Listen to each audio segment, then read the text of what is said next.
السلام علیکم friends, welcome to کتاب نگری یوٹیوب چینل۔ کتابوں کی خوبصورت نگری میں خوش آمدید۔ میں ہوں مغیرہ کاشف اور آج آپ کے لیے لے کر آئی ہوں عیشا گل کے قلم سے تحریر کردہ ناول لبوں پہ ٹھہری دعا ہو تم کی ایپیسوڈ 47۔ اس ایپیسوڈ کو شروع کریں گے، مگر اس سے پہلے آپ ہماری ویڈیو کو لائک کر لیں، چینل سبسکرائب کر لیں اور بیل آئیکن کلک کرنا مت بھولیے گا۔ تو چلیں شروع کرتے ہیں۔ ایک دن پہلے۔ تم مجھ سے کچھ کہنا چاہتی ہو انم؟ شائستہ بھی نادان نہ تھیں۔ انم کی آنکھوں ہی آنکھوں میں ان سے کچھ بھی نہ کہنے کی گزارش اور نہ چاہنے کا سبب انہیں بھی سمجھ آ رہا تھا۔ میں چاہتی تھی کہ آپ میرے بن کہے ہی سمجھ جائیں، مگر نہیں پھپھو، آپ تو سمجھ کر بھی نہ سمجھ بن رہی ہیں۔ آپ کیوں کر رہی ہیں میرے ساتھ ایسا، مجھے بتائیں۔ وہ 2 قدم چلتی ان کے روبرو آئی اور شکوہ کناں لہجے میں استفسار کیا۔ کیا کر رہی ہوں میں؟ بیٹا میں نے تو کچھ بھی نہیں کیا تمہارے ساتھ۔ وہ سمجھ رہی تھی مگر واقعی ناسمجھ بنتی نرمی سے گویا ہوئیں۔ مجھ سے میری سب سے بڑی خوشی چھیننے کا منصوبہ بنانے کے بعد آپ کہہ رہی ہیں کہ آپ نے کچھ نہیں کیا۔ وہ نہ چاہتے ہوئے بھی تلخ ہوئی تھی۔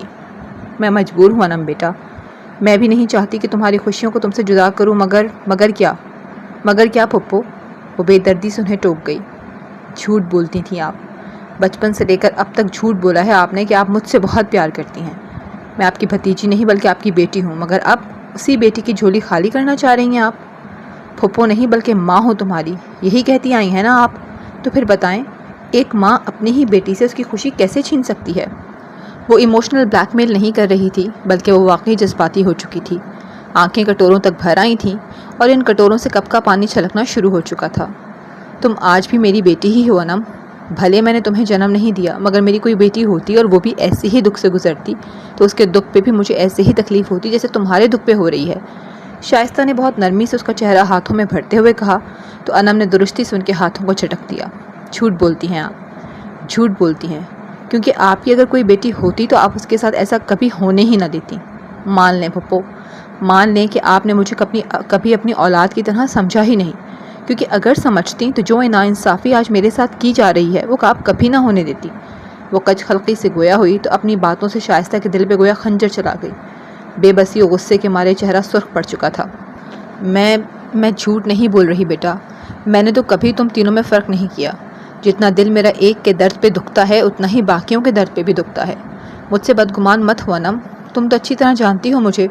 وہ صدمے سے گویا ہوئی۔ غلط تھی میں، جانا تو آپ کو اب ہے۔ میں تو ہمیشہ یہی سمجھتی رہی کہ میری پھپھو کی تو ہم میں جان ہے، مگر کتنی بے وقوف تھی، جان ہی نہ پائی کہ ہر ایک کی طرح سب کی جان تو بس ایزل میں ہی ہے۔ کیوں پھپھو؟ ایسا کیوں؟ ہر بار میں پس منظر میں اور وہ آگے کیوں؟ کیا میرا کوئی حق نہیں ان خوشیوں پر جو جولی بھر بھر کر اس کے حصے میں ڈال دی جاتی ہیں؟ کیا میں کسی کے ساتھ کی اور پیار کی حقدار نہیں؟ میرے ساتھ ہی یہ سب کیوں ہوتا ہے؟ کیوں بن خطا کی سزائیں میرے حصے میں ڈال دی جاتی ہیں؟ میں ہی کیوں ہمیشہ اذیت سے ہوں؟ کیوں؟ وہ رو پڑی تھی، پھوٹ پھوٹ کر رو پڑی تھی، اور روتے روتے ایک دم سے گھٹنوں کے بل فرش پہ جا بیٹھی تو اس ٹوٹی ہوئی لڑکی کو دیکھ کر خود شائستہ بھی رو پڑی۔ وہ بھی اس کے روبرو 2 زانوں بیٹھیں اور ایک بار پھر سے اس کا چہرہ ہاتھوں میں بھرا۔ تمہارا کوئی قصور نہیں میری بچی، یہ تو سب قسمت کے لیکھ ہیں۔ اس رب کی رضا کے آگے ہم کیا کر سکتے ہیں؟ یوں سمجھ لو کہ یہ سب اس کی طرف سے تمہارے لیے آزمائشیں ہیں۔ وہ تمہارے صبر کی انتہا دیکھنا چاہتا ہے، تمہاری مضبوطی اور اس پہ تمہارا یقین دیکھنا چاہتا ہے۔ خود کو مضبوط کرو، تمہیں ایسا کرنا ہی پڑے گا، ورنہ میرے لیے ایک کے آنسو دل پہ گرتا دیکھنا اور دوسری طرف باقی دونوں بچوں کی خوشیاں دیکھنا بہت مشکل ہو جائے گا۔ وہ لاچارگی سے بولی۔ نہیں ہوتا مجھ سے پھپھو، اب نہیں ہوتا مجھ سے صبر۔ میرے صبر کی انتہا ہو چکی ہے، میرے صبر کا پیمانہ اب لبریز ہو چکا ہے۔ اب نہیں سہے جاتے مجھ سے یہ درد، اب بہت مشکل ہے اس تکلیف کو سحال کرنا، نہیں کر پاؤں گی میں۔ انم ان سے بھی کہیں زیادہ بیچارگی سے بولی تو شائستہ کا دل بھر آیا۔ میں تو تم سب سے زیادہ تکلیف میں ہوں، سب سے زیادہ بے بس تو میں ہوں۔ بتاؤ تم کہ میں کیا کروں؟ سحال تو مجھ سے نہیں ہو پا رہا تمہیں یوں دیکھ کر۔ انم کا حال دیکھ کر انہیں واقعی بہت تکلیف ہو رہی تھی۔ اسی دن سے تو وہ ڈرتی تھیں جب وہ ایک بار پھر ٹوٹ جائے گی، اور آج وہ دن اور وہ لمحات ان کے سر پہ کھڑے تھے جب وہ واقعی ٹوٹ چکی تھی۔ آپ مجھے تکلیف میں نہیں دیکھ سکتی نا؟ سچ سچ بتائیے گا پھپھو۔ اس نے کچھ سوچتے ہوئے اپنے آنسو پونچھے اور متانت سے گویا ہوئی۔ نہیں دیکھ سکتی بیٹا، بھلا کوئی ماں اپنی اولاد کی تکلیف کیسے دیکھ سکتی ہے؟ وہ محبت سے چور لہجے میں بولی۔ تو پھر میری یہ تکلیف ختم کر دینا پھپھو۔ اور وہ لمحہ آ ہی گیا جب اس نے اپنے من چاہے شخص کے لیے شائستہ کے آگے اپنی جھولی پھیلا ڈالی، جبکہ شائستہ چند لمحات کے لیے کشیف ہو کر رہ گئیں۔ کچھ دیر کے لیے لاؤنج میں سکوت کا سا سما چھا گیا۔ بس انم کی سسکیاں تھیں جو اس سکوت کو توڑنے کا سبب بن رہی تھیں۔ مجھے میری چاہت واپس لوٹا دینا، مجھے اپنے بیٹے کے ساتھ سے محروم مت کریں۔ شائستہ اس کی پہلی بات پہ ہی لب نہ کھول پائی تھیں کہ اس کی اگلی بات مزید لمحوں کے لیے ان کی زبان کو قفل لگا گئی۔ آپ چپ کیوں ہیں؟ کچھ تو بولیں، بتائیں نا کہ آپ مجھے میری چاہت واپس لوٹائیں گی نا، مجھے فارس کا ساتھی بنائیں گی نا؟ اس کی آنکھوں میں ڈھیروں امیدیں لیے انہیں دیکھتی بے چینی و بے قراری سے سوال گو ہوئی، جبکہ ان کی آنکھوں میں جلتے امید کے دیے شائستہ کو بھی واضح دکھائی دے رہے تھے۔ وہ ان دیوں کو بجھنے نہیں دینا چاہتی تھیں۔ وہ بھی چاہتی تھیں کہ انم کا سجا سمرا وجود اس گھر میں چلتا پھرتا دیکھیں، مگر اس مگر سے آگے انہوں نے تکلیف سے آنکھیں میچیں۔ میں تمہاری یہ ہاتھ خالی واپس نہیں لوٹانا چاہتی انم، میں بھی چاہتی ہوں کہ تمہیں تمہاری چاہت سے دور نہ ہونے دو، مگر جو تمہاری چاہت ہے اس کی چاہت تو کوئی اور ہے بیٹا۔ اور یہی تکلیف اس کے لیے سہانے روح بنی ہوئی تھی، یہی حقیقت اسے پل پل مار رہی تھی۔ وہ تمہیں نہیں بلکہ ایزل کو چاہتا ہے، اور یہیں پر میں مجبور ہوں انم۔ ان کا لہجہ ایسا تھا جیسے بے بسی میں سر جھکایا ہو یا ہاتھ جوڑے ہوں، جبکہ ان کی اس بات سے انم کو لگا جیسے ساری باتیں ساری منتیں یہیں دم توڑ گئی ہوں، مگر نہیں، وہ اتنی جلدی ہار ماننے والی نہیں تھی۔ میں بھی مجبور ہوں پھپھو، میں بھی بہت مجبور ہوں، اور وہ مجبوری یہ ہے کہ اب میں ان کے بغیر نہیں رہ سکتی۔ میں انہیں کسی اور کے ساتھ نہیں دیکھ پاؤں گی۔ میں نے رشتوں سے محرومی کے بہت غم اٹھائے ہیں پھپھو، مگر یہ غم میں نہیں اٹھا پاؤں گی۔ میرے ساتھ اتنا بڑا ظلم مت کریں، یہ میں برداشت نہیں کر پاؤں گی۔ وہ بلک بلک کر روتی ان کے دونوں ہاتھ تھام گئی اور انہیں بھی حد سے زیادہ رنجیدہ کر گئی۔ وہ الجھ گئیں دو محبتوں کے بیچ۔ ایک محبت بیٹے کی تھی تو ایک اس لڑکی کی جسے وہ بھانجی نہیں بلکہ اپنی بیٹی کہتی تھیں۔ وہ کس کی فریاد پوری کریں، کس کی سنیں؟ ان دو باتوں میں وہ بری طرح پھنس چکی تھیں، کیونکہ انم کے ہاتھ بھرتیں تو بیٹا خالی ہاتھ رہ جاتا، اور بیٹے کے ہاتھ بھرتیں تو بیٹی خالی ہاتھ رہ جاتی۔ میں نے آج تک آپ سے کچھ نہیں مانگا پھپھو، جو بھی دیا آپ نے خود اپنی مرضی و خوشی سے دیا، مگر میں نے کبھی کوئی فرمائش نہیں کی، کبھی کوئی خواہش نہیں کی، مگر آج پہلی بار میں آپ سے کچھ مانگ رہی ہوں، وہ بھی اپنے ہاتھ پھیلا کر۔ خدا را ان ہاتھوں کو خالی مت لوٹائیے گا، ورنہ میں یہ خالی پن سہ نہیں پاؤں گی، نہیں سہ پاؤں گی۔ وہ آنسوؤں سے تر چہرہ لیے نفی میں سر ہلاتی بولی تو شائستہ نے اس کے پھیلے ہوئے ہاتھوں کی جانب دیکھا، جن ہتھیلیوں پہ اس کے آنسو ٹپ ٹپ کر کے اکٹھے ہو رہے تھے۔ ان کا جی شدت سے چاہا کہ وہ ان ہاتھوں کو بھر دیں اس مہندی سے جو ان کے بیٹے کے نام کی ہو۔ ایزل نے بچپن سے اب تک ہزاروں باتیں منوائی تھیں، بہت سی خواہشیں پوری کروائی تھیں، مگر ہاں یہ سچ تھا کہ انم نے آج زندگی میں پہلی بار ان سے کچھ مانگا تھا، اور مانگا بھی تو کیا، جو دینا ان کے لیے بہت مشکل ہو رہا تھا۔ آپ نے ہمیشہ مجھے اپنی بیٹی کہا ہے نا، تو آج وہی ماں بن کر اپنی بیٹی کو اس کی سب سے بڑی خوشی سے ملا دیں۔ آپ کو میرے جڑے ہوئے ہاتھوں کا واسطہ ہے پھپھو، مجھے فارس کا ساتھ دے دیں۔ یہ اس کی بے بسی کی انتہا تھی، جہاں آ کر اس نے ہاتھ جوڑ ڈالے۔ اس نے ہاتھ کیا جوڑے، شائستہ کے دل پہ گھونسا سا بجا۔ انہوں نے جلدی سے اس کے ہاتھوں کو تھام کر الگ کیا۔ نہیں میری بچی، یوں مت کرو۔ انہوں نے تڑپ کر اس کے ہاتھ کھولے تھے۔ تو اور کیا کروں؟ آپ کہیں تو آپ کے پاؤں بھی پڑ جاتی۔ نہیں بیٹا، ایسا کچھ بھی مت کرنا۔ وہ ان کے پیروں کی جانب ہاتھ بڑھانے کو تھی جب شائستہ نے جلدی سے اس کے ہاتھ تھام لیے۔ وہ سوچنے لگیں کہ انم کو ایسے دیوانوں کے سے حال میں تو انہوں نے آج سے قبل کبھی نہیں دیکھا۔ پہلے بھی تو آئی تھیں اس پہ ایسی ہی تکلیفیں، مگر وہ سہ گئی، پر اب جو اس کا حال تھا وہ ان سے دیکھا نہیں جا رہا تھا۔ ان کا دل پھٹ رہا تھا اسے یوں بلکتا دیکھ کر۔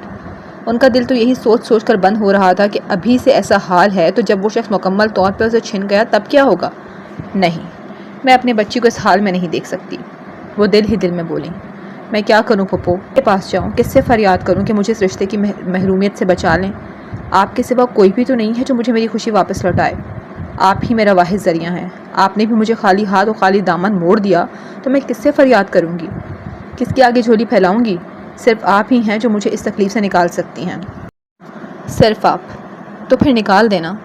آج اپنی بیٹی کی یہ پہلی اور آخری خواہش پوری کر دیں، پھر قسم کھاتی ہوں کبھی کچھ نہیں مانگوں گی۔ ہر محرومی چپ چاپ سہ لوں گی پھپھو، مگر یہ نہیں سہ پاؤں گی۔ پلیز مجھے فارس سے جدا نہ کریں، پلیز۔ اگر آپ نے ایسا نہ کیا تو میں سمجھ جاؤں گی کہ اولاد اولاد ہی ہوتی ہے، کسی غیر کی بیٹی کو کہنے سے وہ بیٹی نہیں بن جاتی۔ اگر آپ نے مجھے میرا حق نہ دلوایا تو میں خود کو کچھ کر لوں گی۔ وہ گویا گڑ گڑا اٹھی، ان کے ہاتھ تھام کر ماتھے سے لگائے منتیں کرنے لگی، اور منتیں کرتے کرتے اس کی ہچکیاں بن گئیں، اور یہاں شائستہ ہار مان گئیں۔ اس کی آخری بات نے شائستہ کے لب سی ڈالے اور گویا درد بھرا کوڑا ان کے دل پہ برسایا۔ اس کی خود کو کچھ کر لینے والی بات انہیں ہلا کر رکھ گئی۔ وہ جی جان سے تڑپ اٹھیں، وہ ہار مان گئیں۔ دو خوشیوں کے بیچ ایک پہ وہ سمجھوتا کر گئیں۔ ہاں، وہ بیٹی کی خوشیوں کو پیچھے کر کے بھانجی کی خوشیوں سے لوٹانے کا فیصلہ کر گئیں۔ جان سے عزیز بیٹے کی ماں ہوتے ہوئے بھی وہ بھانجی کی خوشی کو فوقیت دے گئیں اور بیٹے کی خوشی پر سمجھوتا کر گئیں۔ خبردار، جو تم نے اپنے ساتھ ایسا ویسا کچھ کیا تو، اور تم غیر نہیں ہو، میری بیٹی ہو اور مجھے میری اولاد سے بھی بڑھ کر عزیز ہو۔ شائستہ کا ہاتھ انم نے ہاتھ سے چھوٹا تو اس کے سر پہ جا ٹھہرا۔ ایسا کیا تھا ان کے لہجے اور لفظوں میں کہ انم حیرت سے پھٹی ان کی طرف دیکھتی رہ گئی۔ اسے یوں لگ رہا تھا جیسے اس کی سماعتوں نے غلط سن لیا ہو۔ کیا وہ واقعی مان گئی تھیں؟ یہ یقین کرنا مشکل تھا۔ کیا واقعی؟ وہ ہکلاتی ہوئی بولی۔ لہجہ بے یقینی سے بھرپور تھا۔ ہاں، میں ماں بن کر اپنی بیٹی کو اس کی سب سے بڑی خوشی لوٹانے کو تیار ہوں۔ مشکل تھا، بہت ہی مشکل تھا یہ سمجھوتا کرنا، مگر انم کے یہ آنسو، یہ تڑپ، یہ فریاد انہیں مجبور کر گئے کہ بیٹے کے آنسو اور فریادوں کا گلا گھونٹ دیا جائے۔ بہت ہی مشکل تھا یہ بولنا، مگر جب فیصلہ کیا تھا تو بولنا تو تھا ہی۔ آپ سچ کہہ رہی ہیں؟ کیا آپ سچ کہہ رہی ہیں پھپھو؟ آپ فارس کو مجھ سے دور نہیں ہونے دیں گی نا؟ نہیں ہونے دیں گی نا انہیں میرے علاوہ کسی اور کا؟ حیرت تو خوشی کے مارے اس سے بولا ہی نہ جا رہا تھا، جبکہ اس کے چہرے پہ امٹ کر آنے والی خوشی کے ہزاروں رنگ شائستہ کو کچھ دیر کے لیے مجسم ہی کر گئے کہ وہ یہ رنگ چھین رہی تھیں اس سے، یہ خوبصورت رنگ۔ بلکہ وہ کہاں چھین رہی تھیں، وہ تو بس مجبور تھیں بیٹے کی چاہت کے آگے۔ مگر آج انم کی چاہت بیٹے کی چاہت پہ بھاری پڑ گئی۔ وہ بیٹے کی خوشیوں کو دان کر گئیں انم کی جھولی بھر کر۔ آپ چپ کیوں ہیں؟ بولے نا پھپھو، آپ واقعی سچ کہہ رہی ہیں یا میرا وہم ہے؟ ان کی خاموشی انم کے دل میں لمحے کے 1000ویں حصے کے اندر ایک عجیب سا خوف برپا کر گئی۔ ہاں، یہ سچ ہے۔ ان 4 لفظوں نے اسے گویا زندگی بخش دی۔ آنکھوں میں ایک دم سے بے تحاشا جگنو چمک اٹھے۔ وہ چہرہ جہاں کچھ دیر قبل درد کی سرخی تھی، وہاں اب خوشی کی لالی پھوٹ پڑی تھی۔ اس کے اندر مسرت گھل چکی تھی۔ اس کا جی چاہا زور زور سے چلا کر اپنی خوشی کا اظہار کرے۔ آپ جانتی نہیں ہیں پھپھو، آپ کی اس ایک ہاں نے مجھے سوالی کی جھولی کس کس خوشی سے بھر ڈالی ہے۔ آپ واقعی میری جان سے پیاری پھپھو ہیں۔ آپ نے ثابت کر دیا کہ آپ واقعی مجھے بہت پیار کرتی ہیں، انفیکٹ اپنی اولاد سے بھی زیادہ۔ میں کیسے آپ کا شکریہ ادا کروں، کیا کروں کہ آپ کے اس احسان، میں نے کوئی احسان نہیں کیا نا۔ مائیں بھی بھلا کبھی بیٹیوں پہ احسان کیا کرتی ہیں؟ وہ اسے ٹوکتی بولی تو نرمی سے تھی، مگر اس وقت لہجے سے محبت یکسر غائب تھی، کیونکہ اس وقت وہ شدید غمگین تھیں، کیونکہ انہوں نے فیصلہ ہی ایسا کیا تھا۔ بیٹے کی محبت کی قربانی دے کر بھانجی کی محبت کو اذیت سہنے سے بچایا تھا۔ پھپھو، میں آپ سے وعدہ کرتی ہوں کہ ساری زندگی خود کو مار کر ہی کیوں نہ رہنا پڑے، میں اپنا آپ مار لوں گی، مگر فارس کو کبھی یہ احساس نہیں ہونے دوں گی کہ انہوں نے کیا کھویا ہے۔ میں انہیں بہت خوش رکھوں گی، ان کی ہر چیز کا خود سے بھی بڑھ کر خیال رکھوں گی، خود کو بھول جاؤں گی، بس انہیں یاد رکھوں گی۔ وہ جو بھی کہیں اف نہیں کروں گی، چپ چاپ سن لوں گی، مگر ایک دن ضرور انہیں اپنا بنا لوں گی، ان کی چاہت کو بدل ڈالوں گی، اپنی محبت سے انہیں اپنی طرف ایک دن ضرور مائل کر لوں گی، انہیں خالی دل نہیں رہنے دوں گی، یہ میرا آپ سے وعدہ ہے پھپھو۔ بے اختیار شائستہ کے گلے لگتے ہوئے وہ پر یقین لہجے میں بولتی چلی گئی، جبکہ شائستہ وہ تو بس ایک کھوکھلی سی مسکراہٹ بھر کر رہ گئیں، یہ سوچ کر کہ جہاں ساری زندگی خود کو مار کر ہی رہنا پڑے وہاں رہنے کا کیا فائدہ، جہاں اپنا آپ بھلانا پڑے وہاں کی چاہت ہی کیوں رکھنا۔ کاش میں تمہیں سمجھا پاتی انم کہ مرد کا ساتھ ہی سب کچھ نہیں ہوتا، بلکہ اس کی محبت اور احساس سب سے پہلے اور سب سے اہم ہوتا ہے، اور جب یہ 2 چیزیں ہی تمہیں نہ مل پائیں تو ایسے ساتھ کے ساتھ ایک بے جان اور کھوکھلی زندگی گزارنے کا کیا فائدہ۔ تم اپنے لیے تکلیف تو اب چن رہی ہو، کیونکہ فارس کو کھونے کی تکلیف اس تکلیف سے کہیں گنا کم ہے جو فارس کے ساتھ رہ کر اس کے احساس و محبت سے محرومی کی صورت میں تمہیں ملتی رہے گی۔ کاش میں یہ سب سمجھا پاتی تمہیں، مگر نہیں سمجھا سکتی، کیونکہ میں جانتی ہوں اب کچھ بھی ہو جائے تمہارے پھیلے ہاتھ سمٹیں گے نہیں، تمہارے جڑے ہاتھ کھلیں گے نہیں، اور میرے پیروں کو چھوتے تمہارے ہاتھ پیچھے ہٹیں گے نہیں۔ تم آہوزار کر کے، منت سماجت کر کے اور واسطے دے کر ہر صورت مجھے منا لو گی، اس لیے میرا ہر لفظ بیکار ہے۔ تمہاری خوشیوں کے آگے میں مجبور سہی، مگر دعا میں بھی دل سے یہی کرتی ہوں کہ فارس کا دل تمہارے لیے بدل جائے، جو یقین تمہارے دل نے باندھ رکھا ہے وہ پورا ہو جائے۔ نکاح میں بہت طاقت ہوتی ہے، اور شاید یہی بندھن اس کا دل پھیر دے، مگر شاید۔ اپنی سینے سے لگی انم کی چہک سے بھری باتیں سنتی وہ تو بس انہی سوچوں میں گھری ہوئی تھیں۔ اپنے آخری لفظ شاید پر ان کا دل بھی ڈوب چلا تھا۔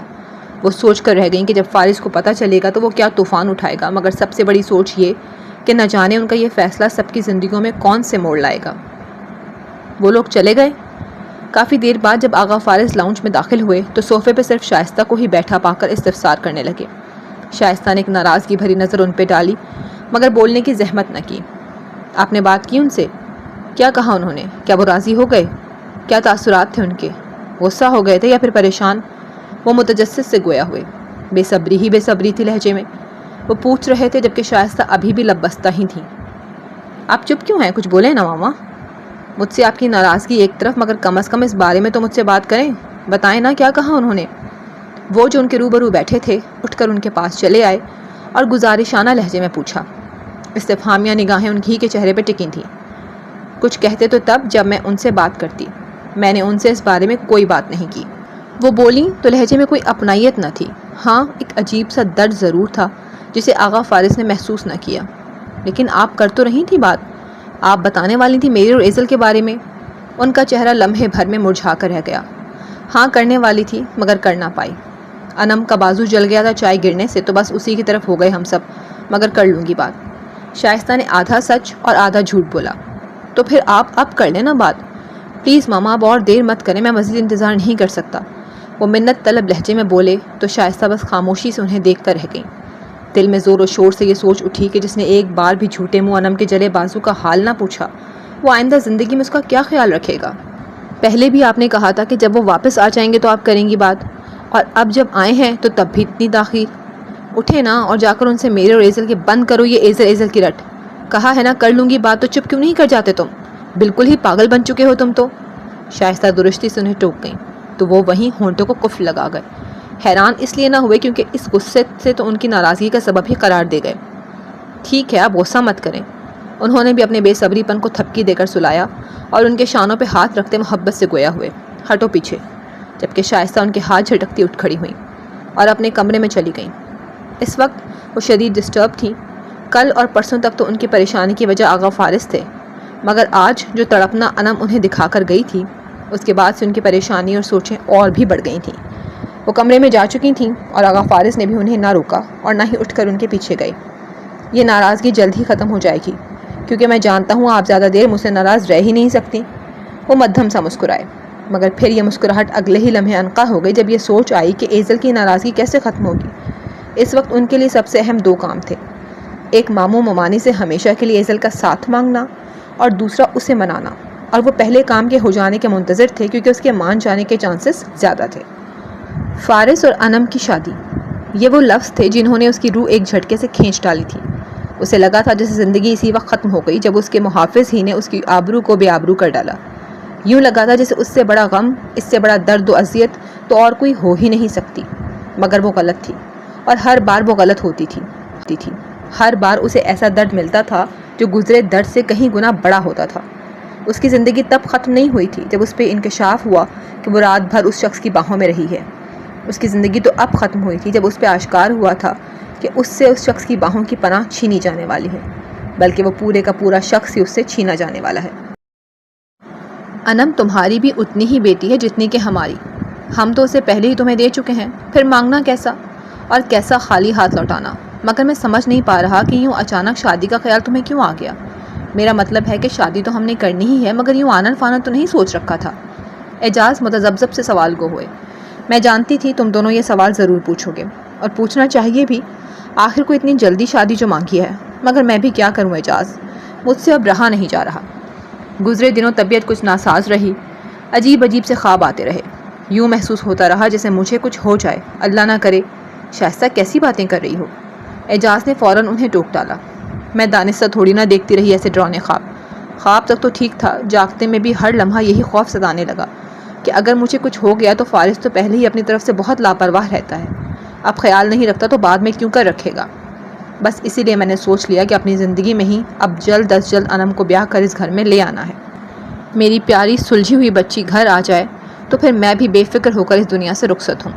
وہ آزردگی سے گویا ہوئیں جبکہ زینے پہ بیٹھی ریلنگ کو تھامے ایزل برف کا مجسمہ بنی حق دق انہیں دیکھتی اور سنتی گئی۔ برف کا مجسمہ اس لیے کہ نہ کوئی حرکت کر پا رہی تھی، نہ بول پا رہی تھی، یوں لگ رہا تھا جیسے کسی نے پتھر کر ڈالا ہو، نہ پلکیں جنبش کر پا رہی تھیں اور آنکھیں پھٹی کی پھٹی رہ گئی تھیں، مگر ان آنکھوں میں موجود آنسو روانی سے حرکت کر رہے تھے۔ اسے ابھی تک یقین نہیں آ رہا تھا کہ اس کے کانوں نے واقعی یہ سب سنا ہے۔ شائستہ آغا فارس کے لیے اس کی بجائے انم کو مانگنے چلی آئی ہیں۔ یہ سننا یوں تھا جیسے اپنا چاروں اطراف بلاسٹ ہوتے محسوس کرنا، اور انہی بلاسٹ میں اپنے وجود کے چیتھڑے چیتھڑے اڑتے بھی وہ واضح محسوس کر رہی تھی۔ اللہ تمہیں لمبی تندرستی والی زندگی دے شائستہ، ایسی باتیں کر کر میرا دل ہلا کر رکھ دیا تم نے۔ نادیہ اپنے دھک دھک کرتے دل کو تھامتی بولی، بس یہی پریشانی کھائی جا رہی تھی مجھے، جب تک تم دونوں سے بات نہ کرتی چین نہیں پڑنا تھا۔ اب بتاؤ کیا کہتے ہو تم دونوں؟ بنا بات کو مزید لمبا کیے وہ مدعے پہ آئیں۔ کہنا کیا ہے شائستہ؟ جیسے کہ پہلے کہا کہ انم تمہاری ہی بیٹی ہے، تم جب چاہو اسے لے جاؤ، مگر یہ بات کہ اسی مہینے کے اندر شادی رکھی جائے یہ کچھ زیادہ ہی جلدی نہیں؟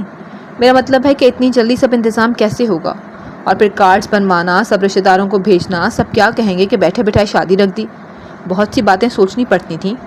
ہو جائے گا انتظام، بلکہ ضرورت ہی کیا ہے، سادگی سے بس نکاح ہی کر لو، فضول خرچی کی ضرورت نہیں۔ مجھے تو انم 2 جوڑوں میں بھی قبول ہے۔ وہ ہتھیلی پہ سرسوں جمائے بیٹھی تھیں، جبکہ ایزل وہ تو جیسے جیتے جی مر ہی گئی تھی یہ سب سن کر۔ انم قبول ہے، انم قبول ہے، یہ جملے سیسے کی مانند اس کے کانوں میں انڈیلے گئے۔ درد کا طوفان سا تھا جو اٹھا تھا۔ میں کیوں قبول نہیں؟ اصل درد تو یہ تھا کہ اسے ریجیکٹ کر کے انم کو ہی قبول کیا گیا تھا۔ پھر بھی شائستہ تھوڑا بہت تو کرنا ہی پڑتا ہے، سادگی سے ہی کریں گے، مگر اتنی بھی سادگی سے نہیں کہ شادی لگے ہی نہ۔ میری بیٹی کی تو پہلی ہی شادی ہے، کتنے ارمان ہوں گے اس کے، میں تو اس کے سب ارمان پورے کروں گی، اس لیے اتنی جلدی مت ڈالو ہمیں کہ ہم کچھ ڈھنگ سے کر ہی نہ پائیں۔ اسی مہینے کے اندر نہیں، اگلے مہینے کی کوئی مناسب تاریخ رکھ لیتے ہیں، آپ کیا کہتے ہیں اعجاز؟ نادیہ بھی شائستہ کی جلد بازی پہ راضی نہ تھیں، اور ان کی یہ بات کہ انم کے بھی کئی ارمان ہوں گے اپنی شادی کو لے کر، اس پہ شائستہ اور اعجاز بھی سوچ میں پڑے تھے۔ نادیہ نے یہ نہ کہا کہ فارس تو پہلے ہی 2 شادیاں بھگتا چکا ہے، اس لیے تیسری بار سادگی سے بھی کرے تو کیا فرق پڑتا ہے، مگر سچ یہی تھا کہ لڑکی والوں کی تو پہلی شادی تھی، انہیں تو سارے چاو ہی پورے کرنے تھے۔ میں نادیہ کی بات سے متفق ہوں، اگلے مہینے کی کوئی تاریخ رکھ لیتے ہیں، کیونکہ اتنے کم وقت میں سب نہیں ہو پائے گا۔ اعجاز نے بھی اتفاق کیا تو شائستہ کو ماننا ہی پڑا۔ چلو ٹھیک ہے، جیسے تم دونوں کی مرضی، اگلے مہینے پر ہی ڈال لیتے ہیں۔ وہ جبراً مسکرائیں، جبکہ ایزل کی مسکراہٹ کو جیسے کفن میں لپیٹ کر دفن کی جا چکی تھی، بلکہ وہ تو خود کسی مردے سے کم نہیں لگ رہی تھی۔ آج 1 تاریخ ہے نا، ایسا کرتے ہیں اگلے مہینے کی آخری تاریخوں میں سے کوئی رکھ لیتے ہیں۔ 1 مہینہ کم ہوگا، کم از کم 2 مہینے تو ہونے چاہیے۔ اعجاز تاریخوں کا حساب لگاتے بولے، مگر اعجاز اتنی دیر؟ اگر مگر کچھ نہیں ہوگا، تمہیں خواہ کی فکر پال رہی ہو، ان خوابوں کو زیادہ سر پہ سوار مت کرو، یہ مت سمجھنا کہ ان کی وجہ سے ہم نے حامی بھری ہے۔ ارے بھائی، ہم نے تو اس لیے حامی بھری ہے کہ کل کو بھی بیاہ کر انم نے تمہارے گھر ہی جانا ہے، تو آج کو ہی صحیح۔ تمہاری جلد شادی والی بات مان لی ہے، مگر اب اتنا تو حق مجھے بھی دو کہ مناسب وقت فائنل کر سکوں۔ اگلے مہینے کی 30 تاریخ ٹھیک رہے گی، جمعے کا بابر کا دن ہے، مہندی اور نکاح تب اکٹھا رکھ لیتے ہیں۔ اب بتاؤ راضی ہو؟ اعجاز موبائل پہ کیلنڈر کھولے تاریخ اور دنوں کا حساب لگاتے بولے تو شائستہ چند پل خاموش رہیں۔ اعجاز نے نکالی بھی تو چن کر مہینے کی آخری تاریخ۔ شائستہ تو یوں لگ رہا تھا جیسے وہ 2 مہینوں پہ راضی نہیں، کہاں وہ اسی مہینے کے اندر شادی چاہ رہی تھیں، اور کہاں 1 مہینہ تو دور 2 مہینے کا وقت طے کر رہے تھے اعجاز۔ مگر اب وہ بار بار اصرار بھی نہیں کر سکتی تھی کہ یوں اچھا نہیں لگنا تھا، مجبوراً انہیں ماننا پڑا۔ ٹھیک ہے، مجھے کوئی اعتراض نہیں۔ بناوٹی مسکراہٹ لبوں پہ سجائی گئی، اور یہی وہ لمحہ تھا جب کچن کے اندر دروازے کے قریب انہی کی باتوں پہ کان لگائے کھڑی انم کو لگا جیسے صدیوں سے مانگی مراد بھر آئی ہو۔ مرجھائے چہرے پہ خوشیوں کی لالی پھوٹ پڑی تھی، طبیعت ایک دم سے تازہ ہو گئی، وجود کے اندر خوشی کے پٹاخے پھوٹنے لگے۔ وہ شخص جسے وہ خود سے دور جاتا دیکھ ہر لمحہ دکھ میں گھری تھی، اب اسے واپس اسی کے پاس لوٹانے کی تاریخ مقرر کر دی گئی تھی، اور اس کا دل نہیں سنبھل رہا تھا۔ جی چاہ رہا تھا جھوم اٹھے، خوشی سے تالیاں پیٹے، کیونکہ جس کے سنگ زندگی جینے کے اس نے خواب سجائے تھے، ان کی تعبیر کا وقت اب دور نہیں رہا تھا۔ اس کے خواب اسے چھینے نہیں گئے تھے، وہ خالی ہاتھ ہونے سے بچ گئی تھی۔ ایک طرف انم دل ہی دل میں بھنگڑے ڈال رہی تھی، تو دوسری طرف زینے پہ گری پڑی وہ لڑکی یوں معلوم ہو رہی تھی جیسے اس کا سب کچھ اجڑ چکا ہو اور وہ تہی دامہ رہ گئی ہو۔ جن لمحوں میں آغا فارس نے اس سے اظہار محبت کیا، اسے پرپوز کیا، ان لمحوں میں اس نے کتنے ہی خواب آنکھوں میں سجا لیے تھے۔ ان کے ساتھ کا خواب تو پہلے سے ہی وہ سجائے بیٹھی تھی، مگر ان کے اظہار محبت کا تعمر وہ دل نشین انداز دیکھنے کا خواب بھی آنکھوں میں سج گیا۔ انہیں اپنے لیے یوں ہی دیوانہ اور بے قرار دیکھنے کا خواب بھی سجا بیٹھی تھی۔ ان کی محبت میں لپٹی شوخ باتیں بھی اس کے خوابوں کا حصہ بن گئیں۔ غرض کہ ان کا وہ دلکش روپ جس میں بس دیوانگی ہی دیوانگی تھی، اسے وہ تعمر دیکھنے کی خواہش باندھ بیٹھی تھی، مگر سب خواہشیں، سبھی خواب پل بھر میں چور ہو کر رہ گئے۔ کیا سوچا تھا اس نے کہ اس کی پھپھو آئیں گی اور اس شخص کے لیے اس کا ہاتھ مانگیں گی جسے وہ دل و جان سے چاہتی ہے، اور اس لمحے اس کی خوشی کی انتہا نہیں رہے گی۔ وہ کیسے سنبھال پائے گی اس خوشی کو جب اسے اس کے محبوب کی سپردگی میں دینے کی خواہش ظاہر کی جائے گی؟ مگر سب سوچے دھری کی دھری رہ گئیں۔ قسمت پلٹا کھا چکی تھی۔ جس شخص کے لیے وہ دن رات تڑپی اپنا آپ بھول بیٹھی، ہر پل اذیت میں جلتی رہی، رو رو کر جسے اپنا نصیب بنانے کی دعائیں کی، وہ آج ایک بار پھر اس کی بہن کی ہی جھولی میں ڈال دیا گیا۔ اس کی جانب آتی خوشیوں کا رخ بدل کر ایک بار پھر انم کی جانب جا چکا تھا۔ منزل کے اتنے قریب آ کر منہ کے بل گر جانا کسے کہتے ہیں، یہ آج اس نے جانا تھا۔ ویسے تمہارے ان ڈراؤنے خوابوں نے تو بیٹھے بٹھائے ہمارے ہاتھ پیر پھلا دیے ہیں، بیٹھے بٹھائے شادی کی بات کر ڈالی، اب تو یہ سارے دن تیاریوں میں ہی گزر جانے ہیں۔ نادیہ فکر مندی سے بولی، زیادہ خرچہ کرنے کی ضرورت ہی نہیں، جہیز میں تو میں پہلے ہی بتا چکی ہوں، میں ایک سوئی تک نہیں لوں گی، جو بھی سامان ہے وہ تم رکھ لو اپنی چھوٹی کے لیے، میرے گھر میں تو بس انم آئے گی، وہ بھی سرخ جوڑے میں، نہ کہ سامان سے لدی ہوئی۔ شائستہ باروب اور دو ٹوک لہجے میں بولی تو نادیہ اور اعجاز خندہ زیر لب ہوئے، جانتے تھے کہ کچھ بھی ہو جائے شائستہ واقعی جہیز میں ایک سوئی تک نہیں لیں گی۔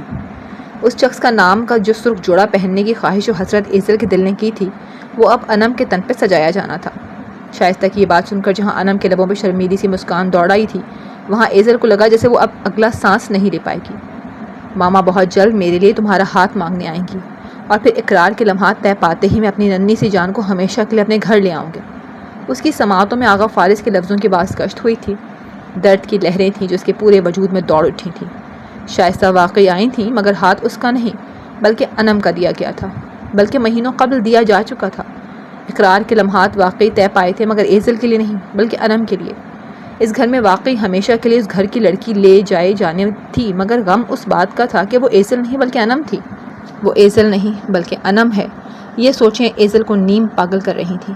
اس سے قبل کہ وہ وہاں بیٹھی بیٹھی ہی ہوش و حواس سے بیگانہ ہوتی، اس نے پوری ہمت مجتمع کرتے ہوئے ریلنگ کو تھام کر خود کو کھڑا کیا، ایک نظر بلند زینوں کی جانب دیکھا تو سر بری طرح سے چکرا کر رہ گیا، کیونکہ اس میں اتنی ہمت و سکت نہ تھی کہ اب ایک بھی زینہ طے کر پاتی۔ تبھی مرے قدم اٹھاتی بیک یارڈ کی جانب بڑھ گئی۔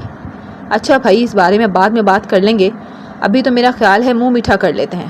انم بیٹا، مٹھائی تو لے کر آؤ جلدی سے۔ بیک یارڈ کی جانب جاتی ایزل کے کانوں نے یہ الفاظ واضح سنے، اس کے قدم تھمے اور پھر چند ثانیے کے لیے تو وہ اپنی جگہ سے ہل ہی نہ پائی۔ اس نے گردن موڑ کر اپنے ماں باپ کی طرف دیکھا، کتنے خوش لگ رہے تھے، وہ ہنس رہے تھے، مسکرا رہے تھے، کتنی خوشی تھی انہیں اس رشتے کی، اور اس کی اپنی خوشی، وہ تو اس رشتے کے جڑتے ہی کہیں دفن ہو کر رہ گئی تھی۔ اس نے نہ صرف ماں باپ کو ہنستے مسکراتے دیکھا، بلکہ جھجکتی شرماتی انم کو فوراً سے مٹھائی کی پلیٹ اٹھائے باہر آتے بھی دیکھا، جو شادی والے گھر سے وافر مقدار میں ان کے ساتھ آئی تھی۔ وہ سب کو مٹھائی پیش کر رہی تھی، اور اس کے چہرے سے امٹ آتی خوشی ایزل کی آنکھوں سے چھپی ہوئی نہ تھی۔ چند لمحوں کے لیے تو وہ انم کے گلاب کی مانند کھلے چہرے کو دیکھ کر مبہوت ہی رہ گئی کہ کیا واقعی وہ انم کی خوشی کے بیچ رکاوٹ بن رہی تھی؟ اپنی بہن کی خوشی کو اپنے نام کرنے کا ارادہ رکھے بیٹھی تھی، کہ اس خوشی کو اپنے حصے میں ڈالنا چاہ رہی تھی جو اس وقت چھلک رہی تھی انم کے چہرے سے۔ کیسا شخص ہے وہ کہ جسے اپنے نام کرنے پہ ہر لڑکی یوں گمان کرے جیسے اس نے دنیا کی سب سے انمول شے حاصل کر لی ہو۔ انم کی سنبھالے نہ سنبھلتی خوشی دیکھ کر ایزل کے دل میں ہوک سی اٹھی۔ کیوں بنایا یا رب تو نے اس شخص کو ایسا کہ ہر کوئی ہی اسے پانے کی خواہش کرے؟ یا تو اسے ایسا نہ بناتا، یا پھر میرے اندر اسے پانے کی خواہش پیدا نہ کرتا، یا پھر اس خواہش کی شدت کو دبا دیتا تو آج میرا دل اس منظر پر یوں نہ پھٹ رہا ہوتا۔ سب کے مسکراتے چہرے دیکھ کر اس نے تکلیف سے سوچا، کیونکہ یہ مسکراہٹ اس کی سب سے بڑی چاہ کے مرگ کا جشن تھا، مگر مسکرانے والوں کو اس مرگ کا الہام تک نہ تھا۔ مبارک ہو بیٹا، دن طے ہو گئے تمہارے۔ انم نے پلیٹ اعجاز کی جانب کی تو انہوں نے بتایا۔ اس بات سے وہ لا علم تھے کہ کچن کے دروازے سے لگی وہ تو پہلے ہی سب کچھ سن چکی ہے۔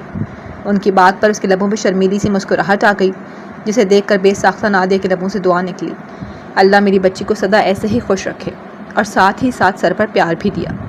اگلے مہینے کی 30 تاریخ ہے، تمہیں کوئی اعتراض تو نہیں؟ میرا مطلب ہے کہ تمہیں کوئی اور تاریخ مناسب لگے تو ہم وہ رکھ لیتے ہیں۔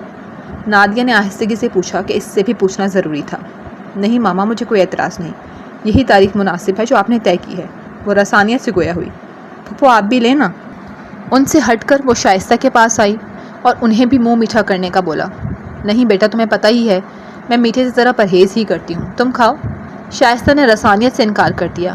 بات ان کی ٹھیک ہی تھی، مگر اس وقت اس مٹھائی سے انکار کرنے کا سبب کچھ اور تھا، اور وہ تھا ان کا دل جو کہ خوش بالکل نہیں تھا۔ بیٹی کی خواہش کا گلا گھونٹ کر بھتیجی کی خواہش پوری کرنا اتنا آسان نہ تھا۔ بھلے وہ لاکھ انم کو بیٹی کہہ لیتی، مگر سچ تو یہی تھا کہ ان کی سگی اولاد تو آغا فارس ہی تھے، اور اپنے خون کی تڑپ تو اور ہی ہوتی ہے۔ وہ انم کے سبب مجبور ہو چکی تھیں، اور جو بھی کر رہی تھیں وہ مجبوری میں کر رہی تھیں، ورنہ بیٹے کی خوشی سے بڑھ کر ماں کے لیے کچھ بھی نہ تھا۔ مگر اس وقت یہ سوچ بھی انہیں اندر ہی اندر کھائے جا رہی تھی کہ جب آغا فارس کو یہ خبر سنائیں گی تو وہ کیسا طوفان برپا کریں گے۔ یہی سب سوچیں، فکریں اور دکھ تھے، انہیں ڈھنگ سے مسکرانے بھی نہیں دے رہے تھے۔ وہ جب خوش تھیں ہی نہیں تو پھر منہ میٹھا کس بات کا کرتیں؟ ذرا سا کھا لینے سے کیا ہوگا، تھوڑا سا کھا لینا، انم نے بہت ہی پیار سے کہا اور گلاب جامن اٹھا کر ان کے آگے کیا۔ انم بیٹا میرا بالکل بھی، اگر آپ نے نہیں کھایا نا تو مجھے لگے گا کہ آپ ہی یہ سب صرف مجبوری میں کر رہی ہیں، آپ کو مجھے اپنی بہو بنانے کی کوئی خواہش نہیں۔ شائستہ پھر سر سے انکار کرنے والی تھی جب انہم نے بہت دھیمی آواز میں نہ روٹھے پن سے کہا تو شائستہ ایک ٹھنڈی آہ بھر کر رہ گئیں کہ خوشی تو انہیں واقعی نہ تھی۔ ہاں یہ سچ تھا کہ انہیں انم کو اپنی بہو بنانے کی بہت چاہت تھی، بہت حسرت تھی، مگر بیٹے کی خوشی اس حسرت و خواہش سے کہیں گنا بڑی تھی۔ بیٹے کو ناخوش کر کے وہ خود خوش و مطمئن بھلا کیسے رہ سکتی تھی؟ ایسی بات نہیں ہے، چلو تمہاری خاطر تھوڑا سا کھا لیتی ہوں۔ انہوں نے جبراً مسکراتے ہوئے تھوڑا سا گلاب جامن چکھا، جبکہ باقی انم نے پلیٹ میں رکھ لیا، جبکہ ایزل کو لگا کہ وہ مٹھائی نہیں تھی بلکہ اس کے خوابوں کی موت کا جشن ہے جو منایا جا رہا ہے، اور منانے والوں کو اس بات کا احساس تک نہیں ہے۔ آپ نے واقعی ثابت کر دیا کہ آپ مجھے بھتیجی نہیں بلکہ بالکل اپنی بیٹی سمجھتی ہیں۔ میں بہت خوش ہوں، اتنی کہ آپ کو اندازہ ہی نہیں۔ آئی لو یو پپو، انم نے آہستگی سے کہتے ہوئے شائستہ کو گلے سے لگا لیا، جبکہ اس منظر پہ ایزل کی آنکھوں میں مرچیں سی چبھی تھیں۔ کبھی وہ بھی تو ایسے ہی لاڈ کیا کرتی تھی اپنی پھپھو کے ساتھ، مگر پھر اس پھپھو کے انداز ہی بدل گئے۔ کیا سوچا تھا اس نے کہ ان کی لاڈلی بہو بن کر بھی ایسے ہی لاڈ کیا کرے گی ان کے ساتھ، اور ان سے فرمائشیں کرنے کی بجائے الٹا ان کی فرمائشیں پوری کیا کرے گی، ان کے لیے خود کو ایک پرفیکٹ بہو بنا کر پیش کرے گی کہ انہیں کبھی بھول کر بھی اس سے کوئی شکایت نہ ہو سکے۔ مگر اس سب کی تو نوبت ہی نہ آئی۔ یہ ذرا ہمیں بتایا تو جائے کہ پھپھو بھتیجی میں کیا باتیں ہو رہی ہیں، وہ بھی اتنے دھیمے سے کہ ہماری سماعتیں ہی سن نہ پائیں۔ انم کے یوں لاڈ کرنے پہ اعجاز نے خندہ زیر لب ہوتے ہوئے استفسار کیا۔ کچھ نہیں، بس یوں ہی لاڈ کر رہی تھی، انم کی بجائے شائستہ نے جواب دیا، بلکہ جواب گول کیا۔ اللہ دونوں پھپھو بھتیجی کو ایسے ہی خوش رکھے۔ تمہیں تو پتہ ہی ہے کہ ہم نے اپنی دونوں بیٹیوں کو کتنے لاڈ پیار سے رکھا ہے، اور اب آگے تم سے بھی یہی امید رکھتے ہیں۔ ساس بنتے ہی بدل مت جانا۔ اس بار بھی اعجاز ہی بولے۔ ارے بھائی ساس بننا بھی کس کو ہے، میں نے تو شروع سے ان دونوں کو ماں کی طرح پیار کیا، اور اب جب ایک نیا رشتہ بننے جا رہا ہے تو اس کا مطلب یہ نہیں کہ میں پرانے رشتے کو بھول جاؤں۔ میں اسے اپنی بہو نہیں بلکہ اپنی بیٹی بنا کر رکھوں گی، دیکھ لینا تم دونوں۔ شائستہ محبت سے گویا ہوئیں تو جہاں ایک بیٹی کا دل خوشی سے بھر آیا تو وہیں دوسری کا تکلیف سے، کیونکہ ایسی بیٹی بننے کی چاہ تو اسے تھی، مگر اس کی چاہ کسی اور کے حصے میں خوشی بن کر شامل ہو گئی۔ کچھ پل تو وہ انہیں بھررائی آنکھوں سے دھندلاتی بصارت سے دیکھتی رہی، مگر پھر وہاں سے ہٹنے کو قدم اٹھانے کا سوچا، مگر اس سے قبل ایزل وہاں سے ہٹتی انم مٹھائی کی پلیٹ لیے اس کی جانب چلی آئی۔ اس کی نظر ایزل پہ ابھی ہی پڑی تھی، اور دور سے بھی وہ صاف دیکھ سکتی تھی کہ ایزل کی آنکھوں میں آنسو ہیں۔ ایزل کو دیکھ کر اسے تکلیف تو ہوئی تھی، مگر اس کے اندر کی وہ خود غرض لڑکی جاگ جاتی تھی جو اپنی محبت پہ کوئی سمجھوتا نہیں کرنا چاہتی تھی۔ آغا فارس کے بجائے کوئی بھی دوسرا شخص یا شے ایزل کی خواہش ہوتی تو انم دل و جان سے اپنی بہن پر قربان کر دیتی، مگر آغا فارس کو اس کے سپرد کرنے کا حوصلہ نہیں تھا اس میں۔ ایزل نے اسے اپنی طرف آتا پا کر جلدی سے آنسو پونچھے، مگر اس کی پرنم اور سرخ آنکھیں واضح کر رہی تھیں کہ وہ روئی ہے۔ تم یہاں کیوں کھڑی ہو، وہاں آؤ نا، ہمارے پاس بیٹھو۔ بلکہ یہ کیا، تم روئی ہو؟ وہ جانتی تھی مگر دانستہ انجان بنی۔ نہیں وہ میں دراصل آپ کی شادی کا سن کر دل بھر آیا۔ مگر ایزل بالکل نہیں جانتی تھی کہ انم سب جانتی ہے، تب ہی جھوٹ بول ڈالا۔ اچھا بہانہ تھا، اور انم بھی جانتی تھی کہ یہ فقط بہانہ ہی ہے۔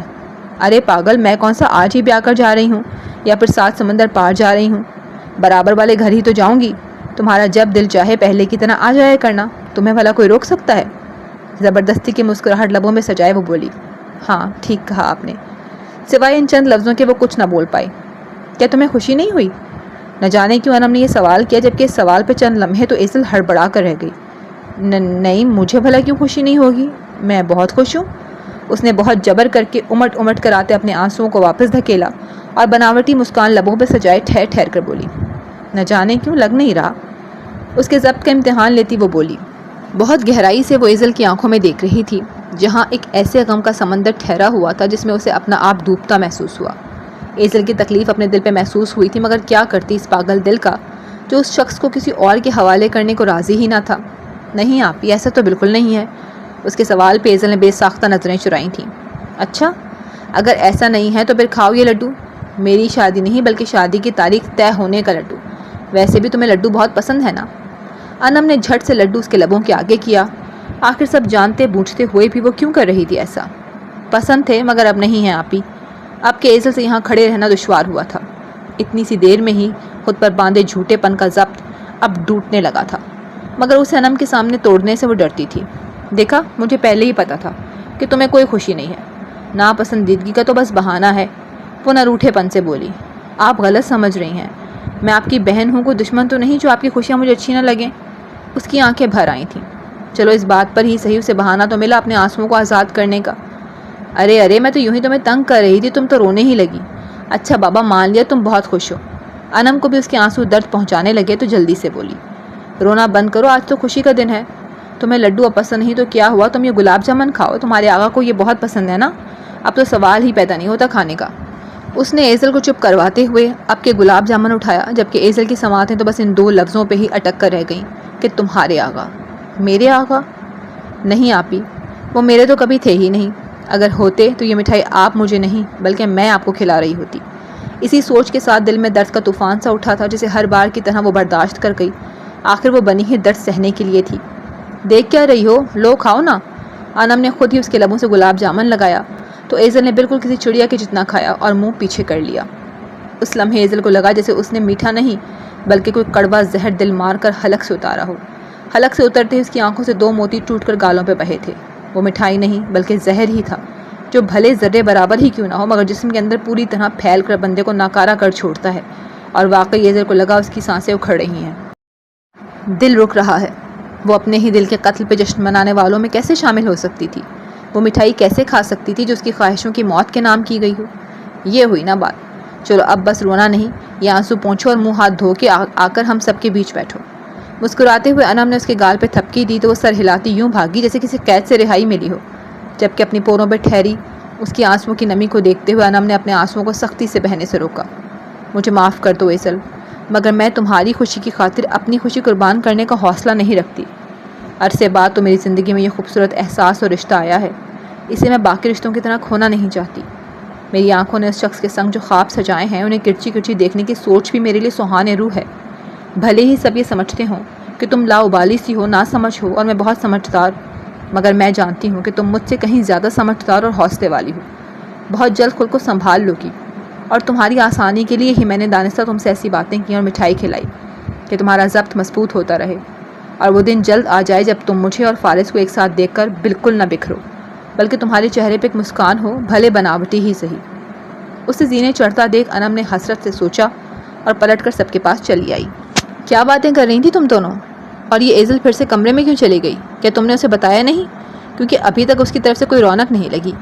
انم کو اکیلے ہی آتا دیکھ نادیہ نے پوچھا تو شائستہ فقط نظریں جھکا کر ایک گہری سانس خارج کر کے رہ گئیں۔ نہیں، ابھی تو بس مٹھائی کھلائی ہے۔ پوچھ رہی تھی کس خوشی میں ہے؟ میں نے کہا حلیہ درست کر کے آؤ، پھر آرام سے بتاؤں گی۔ انم نے اس کے جانے کا جھوٹا سبب پیش کیا۔ اچھا۔ نادیہ سر ہلا کر باقیوں کی طرف متوجہ ہو گئیں۔ کیا ہوا ماما؟ کیا بات ہوئی ان سے؟ کیا جواب دیا انہوں نے؟ شائستہ گھر میں داخل ہوئیں تو کب سے ان کے منتظر بیٹھے آغا فارس بے چین ہوتے ان کی جانب لپکے اور بے صبری سے استفسار کرنے لگے۔ ماما بولیں نا، آپ اتنی اداس کیوں ہیں؟ ان کی اداسی سے آغا فارس کا دل یہ سوچ کر گھبرا اور مرجھا اٹھا کہ کہیں ماموں ممانی ماننے کی بجائے الٹا غصے میں تو نہیں آ گئے، کیونکہ یہ کوئی چھوٹا موٹا معاملہ نہ تھا۔ ایک بیٹی سے رشتہ توڑ کر دوسری سے جوڑنے کی بات کرنا، اور دوسری بیٹی بھی وہ جس کا خواب میں بھی انہوں نے کبھی آغا فارس کے ساتھ جوڑنا دیکھا ہو، یہ سب آسان نہیں تھا۔ وہ ایک گہری سانس بھرتی بولی، جس میں صدیوں کی تھکان واضح تھی۔ چپی سے کام نہیں چلنا تھا، وہ جانے بغیر پیچھا نہیں چھوڑنے والے تھے، یہ شائستہ اچھی طرح جانتی تھیں۔ میں جانتا ہوں ماما، یہ آسان معاملہ نہیں۔ کیا سوچتے تھے وہ شروع سے میرے اور ایزل کے حوالے سے، مگر کیا چاہ کر بیٹھے ہم دونوں ان سے۔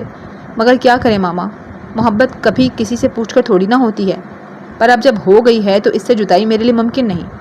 آپ جانتی ہیں پچھلے 1 گھنٹے سے میں جلے پیر کی بلی کی مانند یہاں سے وہاں چکر کاٹ رہا ہوں کہ کب آپ آئیں گی اور کب مجھے وہ الفاظ سنائیں گی جن کے سننے کا میں بے تابی سے منتظر ہوں۔ وہ جاننے کو کتنے بے چین تھے یہ تو کوئی بن آنکھوں والا بھی خوب اندازہ کر لیتا۔ وہ شائستہ کو اپنی بے کلی بے صبری کا بتا رہے تھے، اور واقعی وہ تب سے پریشانی میں ہی گھرے ہوئے تھے۔ بتائیں نا کہ کیا بات ہوئی؟ کیا وہ مان گئے میرے اور ایزل کے لیے؟ ضرور آپ نے منا لیا ہوگا۔ ماموں ممانی تو یقیناً شوق میں چلے گئے ہوں گے۔ ان کی حیرت کی انتہا کا میں اندازہ لگا سکتا ہوں۔ وہ آنکھوں میں امید لیے شائستہ کی طرف دیکھ رہے تھے۔ شائستہ ان کی امید بھری نظریں مرجھانے نہیں دینا چاہتی تھی، مگر انہیں اپنی اس چاہ کو سفید کفن پہنا کر دفن کرنا ہی تھا۔ نہیں، نہ کوئی حیرت ہوئی، نہ کوئی شوق لگا، مان گئے ہیں وہ سپاٹ لہجے میں بولیں تو آغا فارس کو متحیر کر گئیں۔ کیا آپ سچ کہہ رہی ہیں؟ ایسا کیسے ہو سکتا ہے کہ وہ اتنے آرام سے مان جائیں؟ نہ کوئی حیرت، نہ کوئی غصہ، کیا واقعی ایسا ہی ہے؟ I can't believe mama. Nadia اور اعجاز کو تو نہ ہوئی، مگر اس وقت آغا فارس ضرور حیرت زدہ ہو چکے تھے۔ شادی کی تاریخ پکی کرائی ہوں۔ ایک اور خوشگوار جھٹکا۔ آغا فارس نے پھر سے انہیں تاثرات لیے دیکھا۔ شادی کی تاریخ بھی پکی ہو گئی؟ کیا آپ سچ کہہ رہی ہیں یا میں کوئی خواب دیکھ رہا ہوں؟ یہ سب اتنی جلدی اور اتنی آسانی سے ہو گیا؟ میرا مطلب ہے کہ ماموں ممانی بنا کچھ کہے راضی ہو گئے۔ It's unbelievable. یہ ابھی تک بے یقین تھے، مگر چہرے پہ مسکراہٹ امٹ کر آ رہی تھی۔ یقین کر لو، کیونکہ یہی حقیقت ہے۔ شائستہ کے تاثرات وہی تھے۔ یہ حقیقت بہت خوشگوار ہے ماما، یہ ایک بہت مشکل اور اہم مرحلہ تھا جو اتنے کم وقت میں اتنی آسانی سے طے پا گیا کہ یقین آنے کو ہی نہیں دے رہا۔ میں سچ میں حیران ہوں کہ ماموں ممانی میرے اور ایزل کے رشتے کے لیے مان گئے۔ وہ مسکرا بھی رہے تھے اور اپنی حیرت کا اظہار بھی کر رہے تھے۔ کس نے کہا تم سے کہ وہ تمہارے اور ایزل کے لیے مان گئے؟ شائستہ نے جھٹ سے پینترا بدلا تھا کہ مسکراتے ہوئے آغا فارس کی مسکراہٹ فوراً سے قبل کہیں اڑن چھو ہوئی۔ میں سمجھا نہیں، کیا کہہ رہی ہیں آپ؟ ابھی آپ ہی نے تو کہا کہ وہ مان گئے ہیں، اور انفیکٹ شادی کی تاریخ تک پکی ہو چکی ہے۔ اب پل بھر کے اندر ہی یوں انجان بننے یا مکرنے والا مذاق مت کریے میرے ساتھ۔ میں بہت بہت بہت زیادہ خوش ہوں، آپ بھی خوش ہو جائیں اور اب پیارا سا مسکرا دیں۔ انہوں نے لاڈ سے شائستہ کی تھوڑی دباتے ہوئے ہنس کر کہا تو شائستہ کا دل دکھا سا تھا، کیونکہ وہ ان کی اس خوشی کا گلا اپنے ہی ہاتھوں سے گھونٹنے والی تھی۔ ہاں، میں نے کہا کہ تمہاری شادی کی ڈیٹ فکس ہو چکی ہے، مگر انہوں نے ذرا سا توقف کیا تو آغا فارس اگلے سے لمحے جھٹ سے سوال کو ہوئے۔ مگر؟ استفہامیہ نگاہیں ٹکٹکی کی مانند ان کے چہرے پہ جمی تھیں۔ مگر کیا ماما؟ ماں بولنے میں وقت نہیں لے رہی تھی، بلکہ بیٹے کے لیے اس وقت ایک لمحے کی خاموشی بھی گھنٹے کے برابر تھی۔ مگر ایزل سے نہیں، بلکہ انم سے۔ اور یہ تھا وہ آئٹم بم جس سے بڑا کوئی بم تھا ہی نہیں، اور یہ بم ایک بہت ہی بڑے دھماکے کی صورت میں ان پہ پھٹا تھا۔ جب کسی پہ کوئی دھماکہ کیا جائے تو یا تو اس کے وجود کے چتھڑے ہو جاتے ہیں، اور وہ بنا ایک لمحے کی بھی مہلت پائے اپنی آخری سانس بھی گنوا بیٹھتا ہے، یا اگر زندگی پالے تو دھماکے کے اثر سے نکلنے میں اسے بہت سی گھڑیاں لگ جاتی ہیں، کئی گھنٹے بلکہ کئی دن تک تو بس اس کی دھماکے کی آواز ہی کانوں میں گونجتی رہتی ہے، اس کے سوا کچھ اور سنائی دے ہی نہیں پاتا۔ اور آغا فارس کے ساتھ بھی ایسا ہی ہوا تھا۔ انہیں محسوس ہوا جیسے ان کا دل پھٹ گیا ہے، مگر وہ زندہ تھے اور اس دھماکے سے نکلنا فوراً سے قبل ممکن نہ ہوا، اور وہ دھماکہ تھا شائستہ کے آخری الفاظ۔ کیا کہا آپ نے؟ وہ بولے تو یوں لگا جیسے اپنی ہی آواز کسی گہری کھائی سے آتی محسوس ہوئی ہو، یوں لگا جیسے زبان نے یہ الفاظ نکال کر احساس کیا ہو، کیونکہ اتنا سا جملہ بھی ان کے منہ سے دقتوں کے ساتھ نکلا تھا۔ وہی جو تم نے سنا، ایزل نہیں بلکہ انم۔ صفاقی کی انتہا ہوئی تھی اس پر۔ کتنی آسانی سے ادا کر دی انہوں نے یہ الفاظ، مگر نہیں، آسان تو شائستہ کے لیے بھی نہیں تھا۔ انم؟ ان کے لبوں سے مرا سا نام نکلا۔ ایزل سے نہیں بلکہ انم سے۔ یہ وہ الفاظ تھے جو الفاظ نہیں بلکہ لوہے کی وہ سلاخیں تھیں جو آتش پہ سینک کے ماس کے اندر گھسائی گئی تھیں، اور پہلا وار ہی دل پہ ہوا تھا۔ دل آتش کی تپش سے پھٹ چکا تھا، اور اس کا لہو اسی آتش کے سب جل کے سیال بن چکا تھا، جو کہ زیادہ تکلیف کا باعث تھا۔ نہیں، یہ نہیں ہو سکتا۔ آپ تو ایزل کو مانگنے گئی تھی نا؟ میرے لیے ایزل کو مانگنے گئی تھیں، تو پھر یہ انم؟ میں سمجھ گیا آپ میرے ساتھ مذاق کر رہی ہیں۔ آپ دیکھنا چاہتی ہیں نا کہ میرے کیا تاثرات ہوں گے؟ تو دیکھ لیں ماما کیا حال ہو رہا ہے میرا۔ مت کریں ایسا مذاق، کہہ دیں کہ یہ سچ نہیں بلکہ جھوٹ ہے، محض ایک جھوٹی بات۔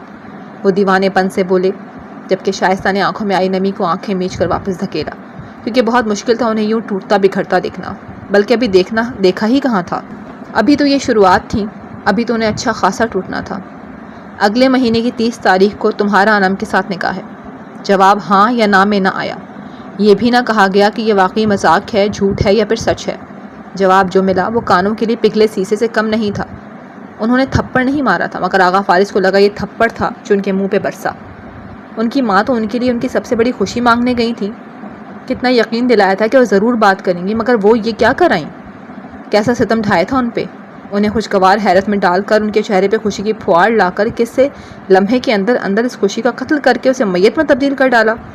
نہیں، ایسا نہیں ہونا چاہیے۔ مجھے اندازہ تھا کہ ماموں ممانی کا کیا ری ایکشن ہوگا، مگر وہ ایسا کریں گے اس کی بھی مجھے امید نہیں تھی۔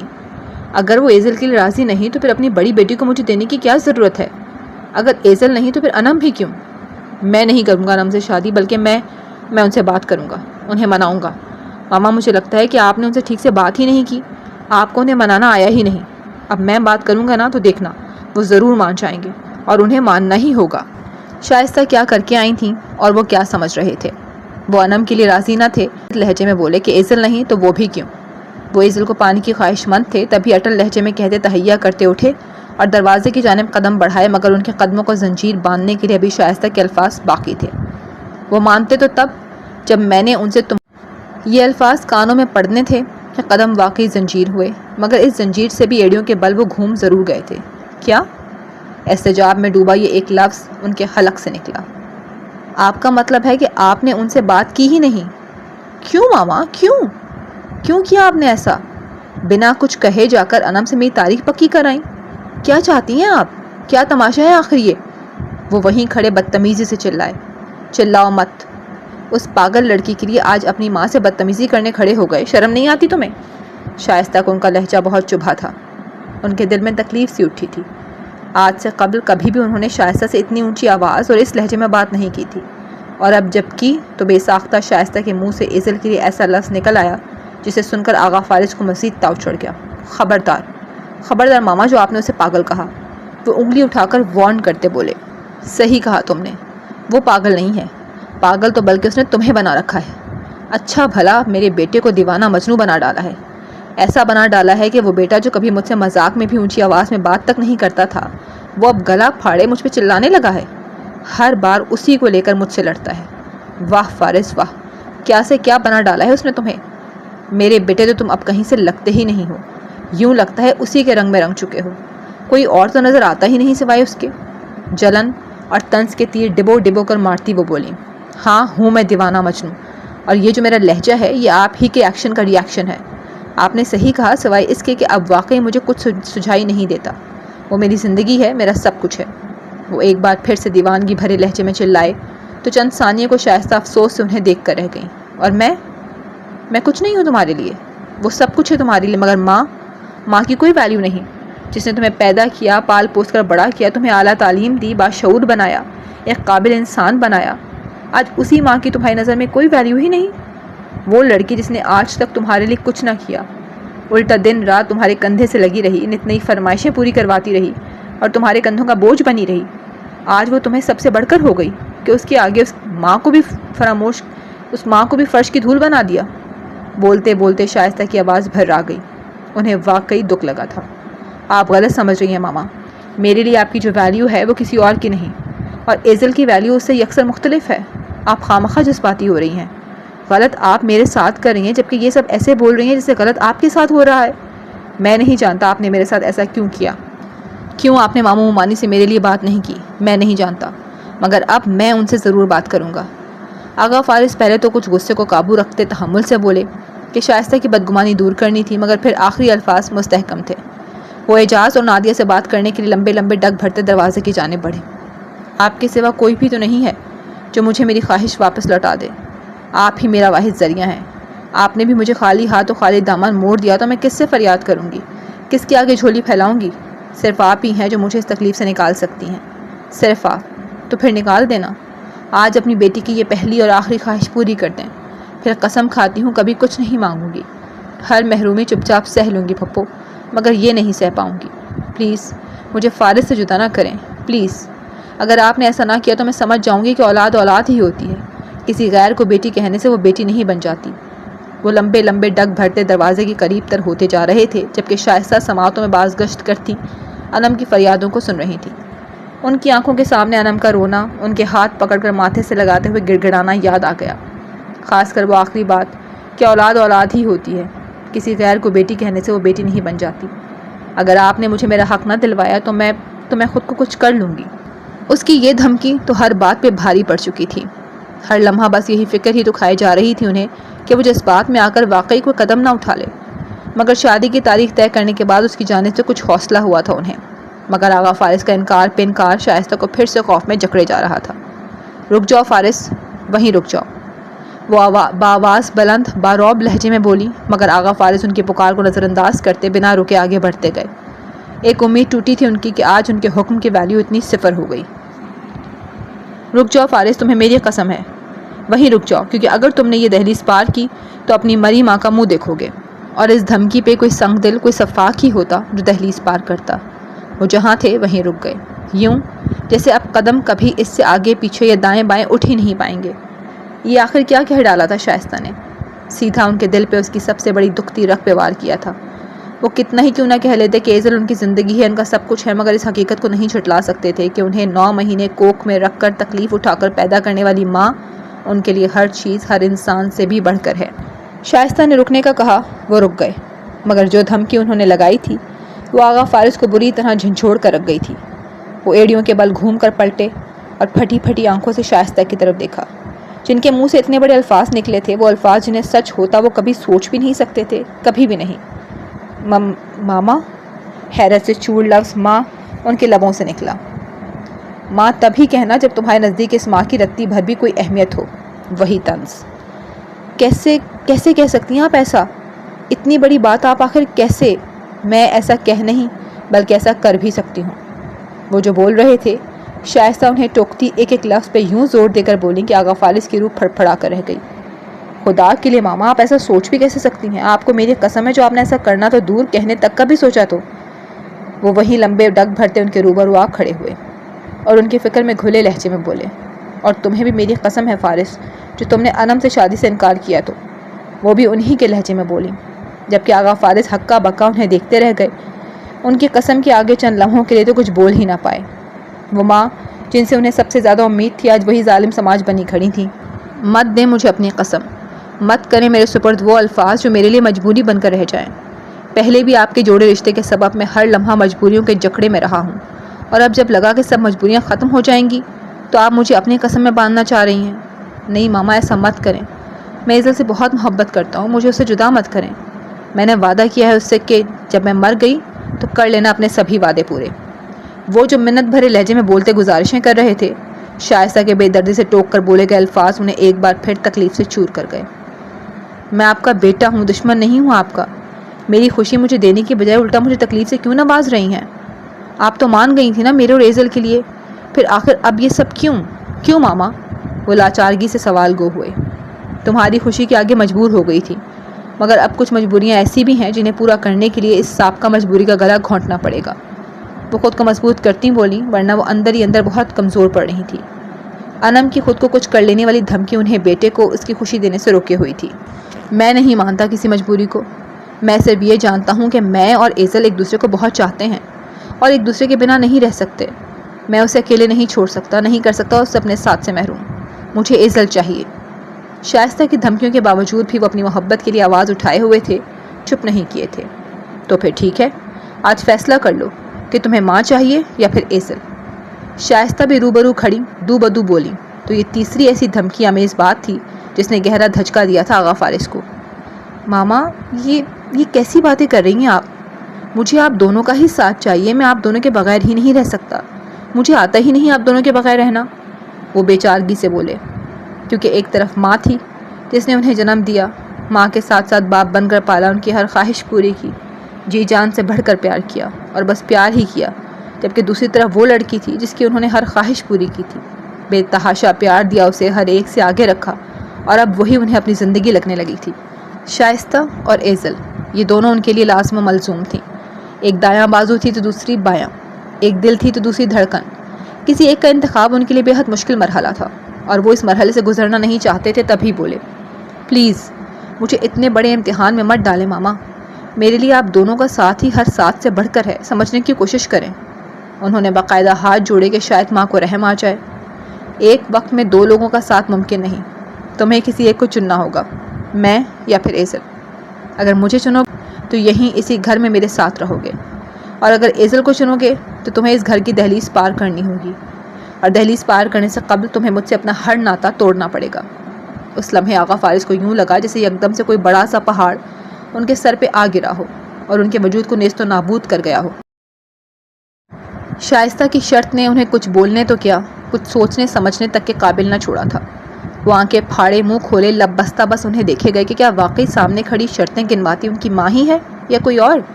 یہاں سے ایک قدم بھی اگر باہر نکالا اس لڑکی کے لیے تو پھر تا عمر نہ مجھے اپنی شکل دکھانا اور نہ ہی ساری عمر میری شکل تمہیں دکھ پائے گی۔ ان کی آنکھوں میں دیکھتی وہ ایک ایک لفظ پہ زور دیتی بولی، جیسے کہ اپنی شرط سے کچھ بھی ہو جائے کبھی پیچھے نہیں ہٹیں گی۔ یاد کرو اس روز تم نے کہا تھا کہ آپ سے بڑھ کر کچھ بھی نہیں ہے میرے لیے۔ آپ تو ماں ہیں میری، اور اولاد کے لیے سب کچھ ہمیشہ ماں کے بعد ہوتا ہے، نہ کہ ماں سے پہلے۔ تو اب ماں کے حکم سے آگے بھی کچھ نہیں ہونا چاہیے تمہارے لیے، کیونکہ اگر تم نے ایسا نہ کیا تو میں سمجھ جاؤں گی کہ مجھ سے تمہاری محبت جھوٹی ہے، دکھاوا ہے۔ اصل میں تو ماں سے پہلے ہی سب کچھ ہے تمہارے لیے، خاص کر عزت۔ خاموش کیوں ہو؟ جواب دو کہ ابھی بھی کرنا چاہتے ہو یہ دہلیز پار؟ ابھی بھی چاہیے اس کا ساتھ؟ اگر چاہیے تو چلے جاؤ اس گھر سے اور دوبارہ کبھی یہاں کا رخ مت کرنا۔ ان کی خاموشی پہ شائستہ اندر ہی اندر آنسو بہا رہی تھی، کیونکہ بیٹے کی حالت ان سے بھی برداشت نہیں ہو رہی تھی۔ وہ بیٹے پہ ظلم کر رہی ہیں یہ انہیں خود بھی اندازہ تھا، مگر انم نے انہیں مجبور کر ڈالا تھا یہ قدم اٹھانے پر۔ وہ بہت مشکل سے خود کو مضبوط کیے کھڑی تھیں، ورنہ اندر سے ٹوٹ پھوٹ رہی تھیں۔ دیکھ کیا رہے ہو مجھے؟ جاؤ، چلے جاؤ، اور دوبارہ مجھے کندھا دے نہیں آنا، بلکہ تب بھی کوئی ضرورت نہیں آنے کی۔ وہ اب بھی نہ ہلے تو شائستہ نے ان کا بازو پکڑ کر انہیں دروازے کی طرف کھینچا، مگر چند قدم چلنے کے بعد وہ اس پتھر ہوتے مجسمے کو اور کھینچ ہی نہ پائیں، کیونکہ وہ تھم گیا تھا۔ میں تو یہ بھی نہیں کہہ سکتا کہ خدا آپ سے حساب لے گا اس ناانصافی کا، بدلہ لے گا اس ستم کا جو آج آپ نے ڈھایا ہے مجھ پہ، کیونکہ آخر کو ماں ہیں آپ میری، اور ماں سے بڑھ کر اس اولاد کو کچھ پیارا نہیں جسے ماں نے اپنے منہ کا نوالا کھلایا ہو۔ اور اتنا کہہ کر وہ لمحوں میں فاصلہ طے کرتے وہ دہلیز پار کر گئے، مگر واپس لوٹنے کے لیے۔ ان کے دہلیز پار کرنے پہ شائستہ کو کوئی خوف لاحق نہ ہوا، کوئی امید نہ ٹوٹی، کیونکہ دہلیز پار کرنے سے قبل وہ ماں کو چن چکے تھے۔ ان کے دہلیز پار کرنے کی دیر تھی کہ شائستہ صوفے پہ بیٹھتی اونچا اونچا رونے لگیں۔ کب سے خود پہ باندھا ضبط بند ٹوٹ چکا تھا۔ وہ بیٹے کو اس تکلیف سے نواز کر رتی بھر بھی خوش نہ تھیں۔ وہ بہت دکھی تھیں، واقعی بہت تکلیف میں تھیں۔ مجھے معاف کر دو میرے بچے، میں مجبور ہوں۔ میں اس نادان لڑکی کے سبب مجبور ہوں جو تمہیں کسی اور کے ساتھ نہیں بانٹ سکتی، چاہے خود 100 حصوں میں بٹ کر ختم ہو جائے۔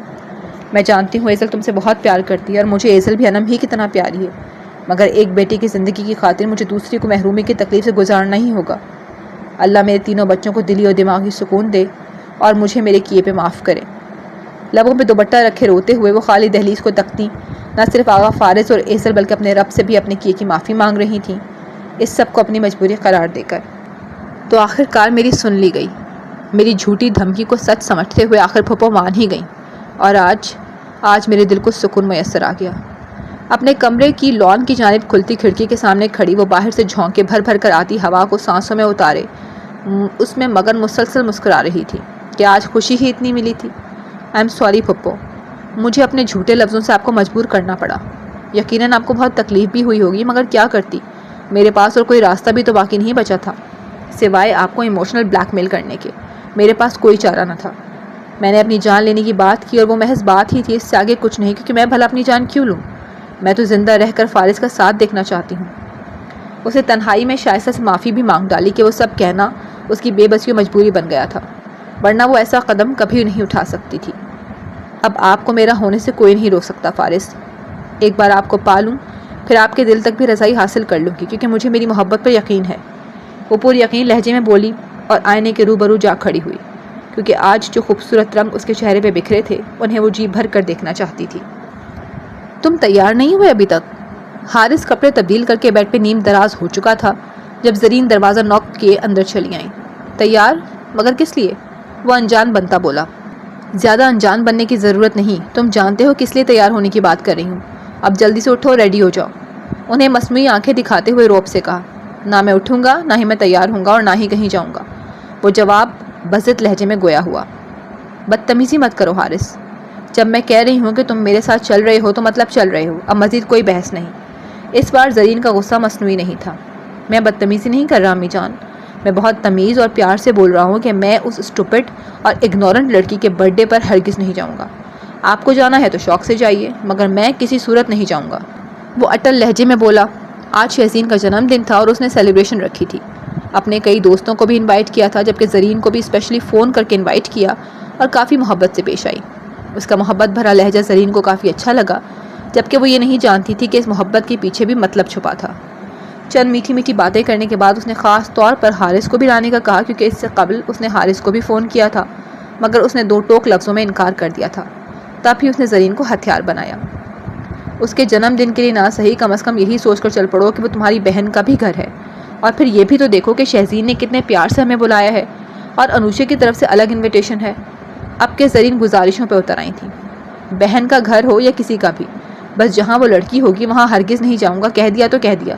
وہ چبا چبا کر بولا، سلام ہے تمہارے ڈھیٹ پن کو، اب مجھے ڈراپ کرنے کی زحمت بھی کرو گے، ڈرائیور کے ساتھ چلی جاؤں۔ زرین نے اس کے ڈھیٹ پن کے آگے ہار مان لی۔ ڈرائیور تو آج ہے ہی نہیں، تو ظاہر ہے میں ہی چھوڑنے جاؤں گا، مگر ہاں پہلے ہی بتا رہا ہوں گھر سے قدرے فاصلے پر ہی اتار دوں گا۔ اس نے بیڈ سے اترتے ہوئے کہا، جو جی میں آتا ہے کرو۔ وہ ناراضگی سے کہتی کمرے سے نکل گئیں تو حارث مسکراتا ہوا پھر سے کپڑے تبدیل کرنے چل پڑا۔ کیوں کیا آپ نے میرے ساتھ ایسا؟ کیوں اتنا قریب آ کر ہمیشہ کے لیے مجھ سے دوری بڑھانے کا اعلان کر ڈالا؟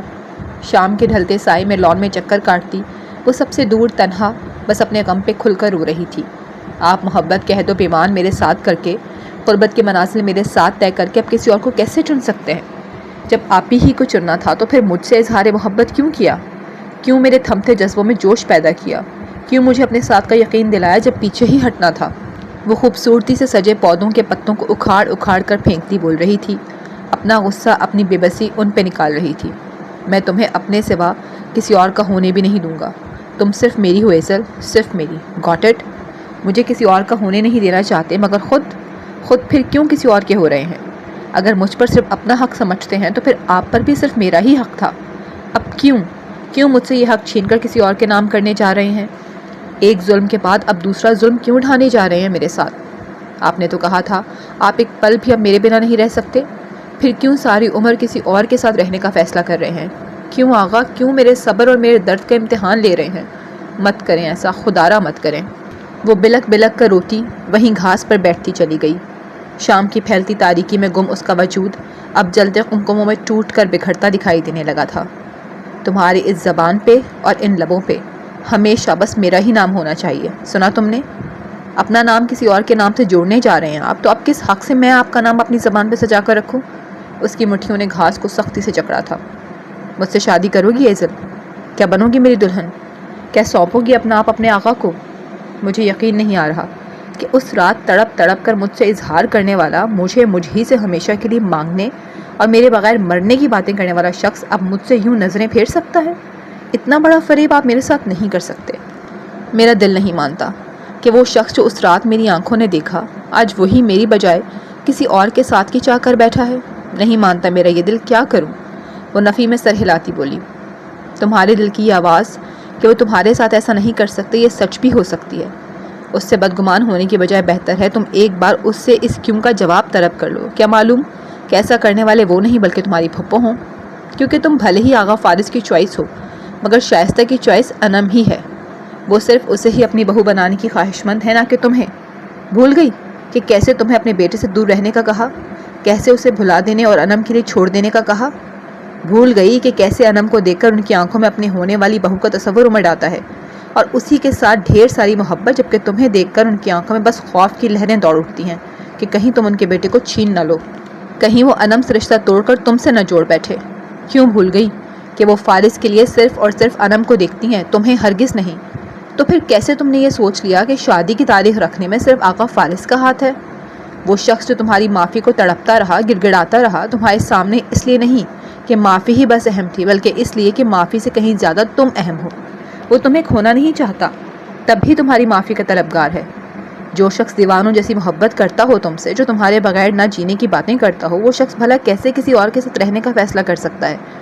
وہ اپنے ساتھ ہوئے ستم کا ماتم منانے میں ہی مصروف تھی جب اندر سے ایک آواز آئی تھی، اور اس آواز نے کتنی ہی دیر تک ایزل کی بولتی ہی بند کر دی۔ اس آواز کے گونجتے ہوئے لفظ ایزل کے دماغ پہ ہتھوڑوں کے مانند لگے۔ واقعی اس نے ایسا کیوں نہ سوچا کہ یہ سب صرف شائستہ کی خواہش بھی تو ہو سکتی ہے؟ آخر وہی تو تھیں جنہوں نے زبردستی آغا فارس اور انم کا رشتہ جوڑا۔ واقعی وہی تو تھیں جو اسے نہیں بلکہ صرف انم کو اپنی بہو کے روپ میں دیکھنے کو طلبگار تھیں۔ ہاں ممکن تھا ایسا ہی ہو۔ یہی سوچتے ہوئے وہ اٹھ کھڑی ہوئی۔ تو کیا یہ صرف پھپھو کی خواہش ہے؟ مگر وہ ایسا کیوں کریں گی؟ آغا فارس کی مرضی کے بغیر وہ اتنا بڑا فیصلہ کیسے کر سکتی ہیں؟ نہیں، میرا سوال کسی ایک سے نہیں، میرا سوال دونوں سے ہے، اور جب تک مجھے یہ جواب نہیں ملے گا کہ میرے ساتھ یہ کیوں کیا، تب تک میں چین سے نہیں بیٹھوں گی۔ آغا میرے ساتھ ایسا نہیں کر سکتے، وہ مجھ سے بہت پیار کرتے ہیں، اور انہوں نے مجھ سے وعدہ کیا ہے کہ وہ مجھے پا کر ہی چین لیں گے۔ ہو سکتا ہے وہ خود بھی نہ جانتے ہوں کہ پھپھو ان کی شادی کی تاریخ رکھ چکی ہیں، یا وہ ان کے لاکھ کرنے پر بھی میرے لیے راضی نہ ہوئی ہوں۔ اس روز انہوں نے ہمیں کس حالت میں دیکھا، اس کے بعد ہی یقیناً انہوں نے فیصلہ کیا ہوگا ہمیں ایک دوسرے سے الگ کرنے کا۔ شاید وہ ہمیں سزا دینا چاہتی ہیں، مگر میں ایسا نہیں ہونے دوں گی۔ جو وجہ اسے سمجھ میں آئی وہ یہی تھی۔ ہاں، آغا ایسا نہیں کر سکتے، میرا دل یہ کہتا ہے۔ یہ سب صرف پھپھو کی طرف سے ہے، مجھے یقین ہے۔ مجھے آغا سے بات کرنی ہوگی، وہ یقیناً اس سب سے بے خبر ہوں گے۔ مجھے انہیں باخبر کرنا ہوگا، اور جب انہیں معلوم ہوگا تو وہ سب روک لیں گے۔ وہ کبھی بھی میرے سوا کسی اور کو اپنی زندگی میں شامل نہیں ہونے دیں گے، کیونکہ وہ میرے بغیر رہ ہی نہیں سکتے۔ جو لڑکی کچھ دیر قبل ان سے بدگمان بلک بلک کر روئی جا رہی تھی، اب اسی کو ان پہ یقین آنے لگا تھا۔ وہ بے قصور بلکہ انجان لگنے لگے تھے اس معاملے سے، اور قصوروار صرف شائستہ۔ یہ لڑکی جان نہیں چھوڑنے والی، نہ جانے کس ڈھیٹ مٹی سے بنی ہے۔ حارث زرین کو ڈراپ کر کے ابھی آدھے راستے میں ہی پہنچا تھا جب پھر سے شہزین کے نمبر سے کال آنے لگی۔ اس نے گاڑی روکی اور کال اٹینڈ کی۔ تم آئی کیوں نہیں؟ کال اٹھاتے ہی اس کی سماعتوں سے شکوے بھرے الفاظ ٹکرائے۔ کیونکہ مجھے آنا تھا ہی نہیں، وہ جل کر بولا۔ میں نے کہا تھا نا کہ میں تمہارے بغیر کیک نہیں کاٹوں گی، نہیں مناؤں گی برتھ ڈے، تو پھر کیوں نہیں آئے تم؟ وہ شکوے بھرے لہجے سے تھوڑا تھوڑا غصے کی طرف آتی بولی۔ تو مت کاٹو، مت مناؤ میری بلا سے۔ حارث نے ترشی سے کہتے ہوئے کال کٹ کرنی چاہی۔ دیکھو حارث، بہت ہو گیا۔ تم ہر بار میرے جذبات کا مذاق بنا ڈالتے ہو، ہر بار انہیں پیروں تلے رون ڈالتے ہو، اور ہر بار میں نے چپ چاپ تمہاری تلخ باتوں کو سنا ہے، مگر اب اور نہیں۔ آج میری زندگی کا اتنا اسپیشل دن ہے جسے میں تمہارے ساتھ سیلیبریٹ کرنا چاہتی تھی، مگر آج بھی تم نے میرے احساسات کی کوئی پرواہ نہیں کی۔ اس لیے میں بہت سنجیدگی کے ساتھ کہہ رہی ہوں کہ اگر تم نہیں آئے نا تو… وہ جذباتی ہوتی بولی، اور یقیناً کوئی دھمکی تیار تھی، مگر کیا؟ اس کے تو کہ آگے کیا ہوگا حارث کو بالکل بھی دلچسپی نہ تھی۔ جلدی بولو تاکہ میں فون رکھوں، وہ لاپرواہی سے بولا۔ اگر تم آج نہیں آئے نا تو یہاں کیک نہیں بلکہ میری کلائی کٹے گی۔ میرے جنم دن کا جشن نہیں بلکہ مرگ دن کا سوگ منایا جائے گا، اور اسے میری دھمکی ہرگز مت سمجھنا، میں ایسا کر بھی گزروں گی۔ وہ چلا کر بولی تو اس کے لفظوں سے کہیں زیادہ تو اس کا لہجہ کچھ دیر کے لیے حارث چپی سی لگوا گیا۔ کچھ لمحوں کے لیے تو وہ بھی اس دھمکی کو سنجیدہ لیتا گھبرا گیا، مگر پھر سر جھٹکتا بولا، بزدل لوگوں میں اتنا حوصلہ کہاں کہ وہ خود کو ذرا سا بھی نقصان پہنچائیں۔ تمہیں جو کرنا ہے کرو، کیونکہ میں تمہاری دھمکیوں میں آنے والا نہیں ہوں۔ میرا وقت بہت قیمتی ہے جسے میں تمہاری طرح فضول کی پارٹیز میں برباد نہیں کرنا چاہتا۔ میرے آنے کی فکر چھوڑ کر اپنے جنم دن کا جشن مناؤ۔ بائے۔ بلکہ ہاں، وش کرنا تو بھول ہی گیا، ہیپی برتھ ڈے انوشے کی نند صاحبہ۔ آخر میں اس کو تمسخر اڑاتا کہ وہ اس کے لیے بہن کی نند سے زیادہ کوئی حیثیت اور رشتہ نہیں رکھتی، اور ساتھ ہی فون بند کر گیا، جبکہ اس بات سے انجان تھا کہ اس بار شہزین کی برداشت جواب دے چکی تھی، اور وہ خالی خولی دھمکی ہرگز نہیں تھی۔ یہ دھمکی حارث کو بہت مہنگی پڑنے والی تھی، اس کا اسے اندازہ نہیں تھا۔ اس چپکو سے نہ جانے کب جان خلاصی ہوگی میری، اور کب وہ دن آئے گا جب میرے اس فون سے اس جان ستمگر کی آواز گونجا کرے گی جسے سننے کو ہر لمحہ میرا دل بے چین رہتا ہے۔ اس کی آنکھوں کے سامنے انم کا چہرہ ابھرا تو حسرت سے بولا، فارس، تو نے تو میرا انتظار بہت لمبا کر دیا ہے۔ امید تھما کر دوبارہ پلٹ کر کچھ بتایا ہی نہیں کہ امید بھر آئی یا ابھی اور وقت لگے گا۔ خیر، تو نے کوئی اطلاع نہیں دی تو آج میں خود ہی خبر لے لیتا ہوں۔ آغا فارس سے بات کرنے کا ارادہ لیے وہ گاڑی سے نکل آیا اور بونٹ کے ساتھ ٹیک لگا کر انہیں کال ملانے لگا، مگر جواب ندارت۔ اب یہ پاگل شخص فون کیوں نہیں اٹھا رہا؟ ایک تو جب بھی کوئی ضروری کال کروں تو یہ اٹھانے کا نام ہی نہیں لیتا۔ بیل جا رہی تھی مگر وہ اٹھا نہیں رہے، اسی بات پہ حارث تپے جا رہا تھا۔ اٹھا لے بھائی، اٹھا لے فون، اور کتنا انتظار کروائے گا؟ موبائل پر جگمگ کرتے ان کے نام کو دیکھ کر حارث نے منت سماجت شروع کر دی، اور گویا اس کی سن لی گئی۔ کئی دفعہ کال ملانے کے بعد آخر دوسری جانب سے اٹھا ہی لی گئی۔ شام کے سائے پورے کراچی میں اتر چکے تھے۔ یہ شام کافی اداس اور مرجھائی سی تھی، خاموش، گمسم سی، مگر ایسے میں وہ شخص روشنیوں تاریکی سے بیگانہ سڑک کے کنارے گاڑی لگائے فٹ پاتھ پر بیٹھا قسمت کی طرف سے ملے ہر ستم پہ آہیں بھر رہا تھا۔ لوگ آ رہے تھے اور اس مجنوں کو یوں بے حرکت و سکت بیٹھا دیکھ گزرتے جا رہے تھے، مگر وہ لوگوں کی نظروں سے بے پرواہ بس چپی کی چادر اوڑھے کب سے یوں ہی بیٹھے ہوئے تھے، نہ کچھ بول رہے تھے، نہ حرکت کر رہے تھے، نہ ہی نظروں کا زاویہ تبدیل کر رہے تھے، بس یک ٹک ایک ہی سمت تکتے یوں مجسمہ بنے بیٹھے تھے جیسے کسی نے قسم دے کر بٹھایا ہو کہ یہاں سے ہلنا بھی مت۔ ہاں، کسی نے یہ قسم تو نہیں دے رکھی تھی، مگر شائستہ کی قسم نے ضرور آج ان کا دل، ان کے ہاتھ اور پاؤں سبھی جگہ ڈالے تھے کہ وہ چاہ کر بھی اپنی مرضی نہیں کر پا رہے تھے، چاہ کر بھی ان کے قدم اپنی جان عزیز سے ملنے کو اٹھ نہ پائے، چاہ کر بھی اپنی خوشی، اپنے حق کے لیے ان کی زبان سے الفاظ نہ نکل پائے، بلکہ لبوں کو تو جیسے تالا ہی لگ چکا تھا۔ جی چاہ رہا تھا اڑ کر ایزل کے پاس پہنچ جائیں اور اسے بتائیں کہ کیا ہو رہا ہے ان دونوں کی زندگی کے ساتھ۔ جی چاہ رہا تھا جائیں اور ماموں ممانی کے پیروں میں پڑ جائیں اور رو رو کر ایزل کو مانگ کر لے آئیں، مگر کیسے جاتے، کیونکہ ان کی ڈور تو ماں کے ہاتھوں میں تھی۔ زیادہ آگے کو قدم اٹھاتے تو ڈور ٹوٹ جاتی اور وہ ماں کو بھی کھو بیٹھتے۔ رک جاؤ فارس، تمہیں میری قسم ہے وہیں رک جاؤ، کیونکہ اگر تم نے یہ دہلیز پار کی تو اپنی مری ماں کا منہ دیکھو گے۔ یہی الفاظ تھے جنہوں نے سب سے پہلے ان کے قدموں میں بیریاں ڈالی تھیں۔ یہ سوچ بھی ان کے لیے سہانے روح تھی کہ ان کی ماں ہمیشہ کے لیے ان سے بچھڑ جائے۔ تمہیں بھی میری قسم ہے فارس، جو تم نے انم سے شادی سے انکار کیا تو ایک قسم ماں کی تھی تو ایک قسم ان کی اپنی، جو انہوں نے ایزل کے سامنے کھائی تھی، بلکہ کئی قسمیں کھائی تھیں کہ وہ اب اسے کبھی بھی خود سے دور نہیں کریں گے، کبھی بھی کسی تکلیف سے نہیں نوازیں گے، مگر ماں کی قسم ہر قسم پر بھاری پڑ گئی۔ آج فیصلہ کر لو کہ تمہیں ماں چاہیے یا پھر ایزل۔ زندگی میں پہلی بار کسی نے اتنے مشکل فیصلہ ان کے آگے رکھا تھا۔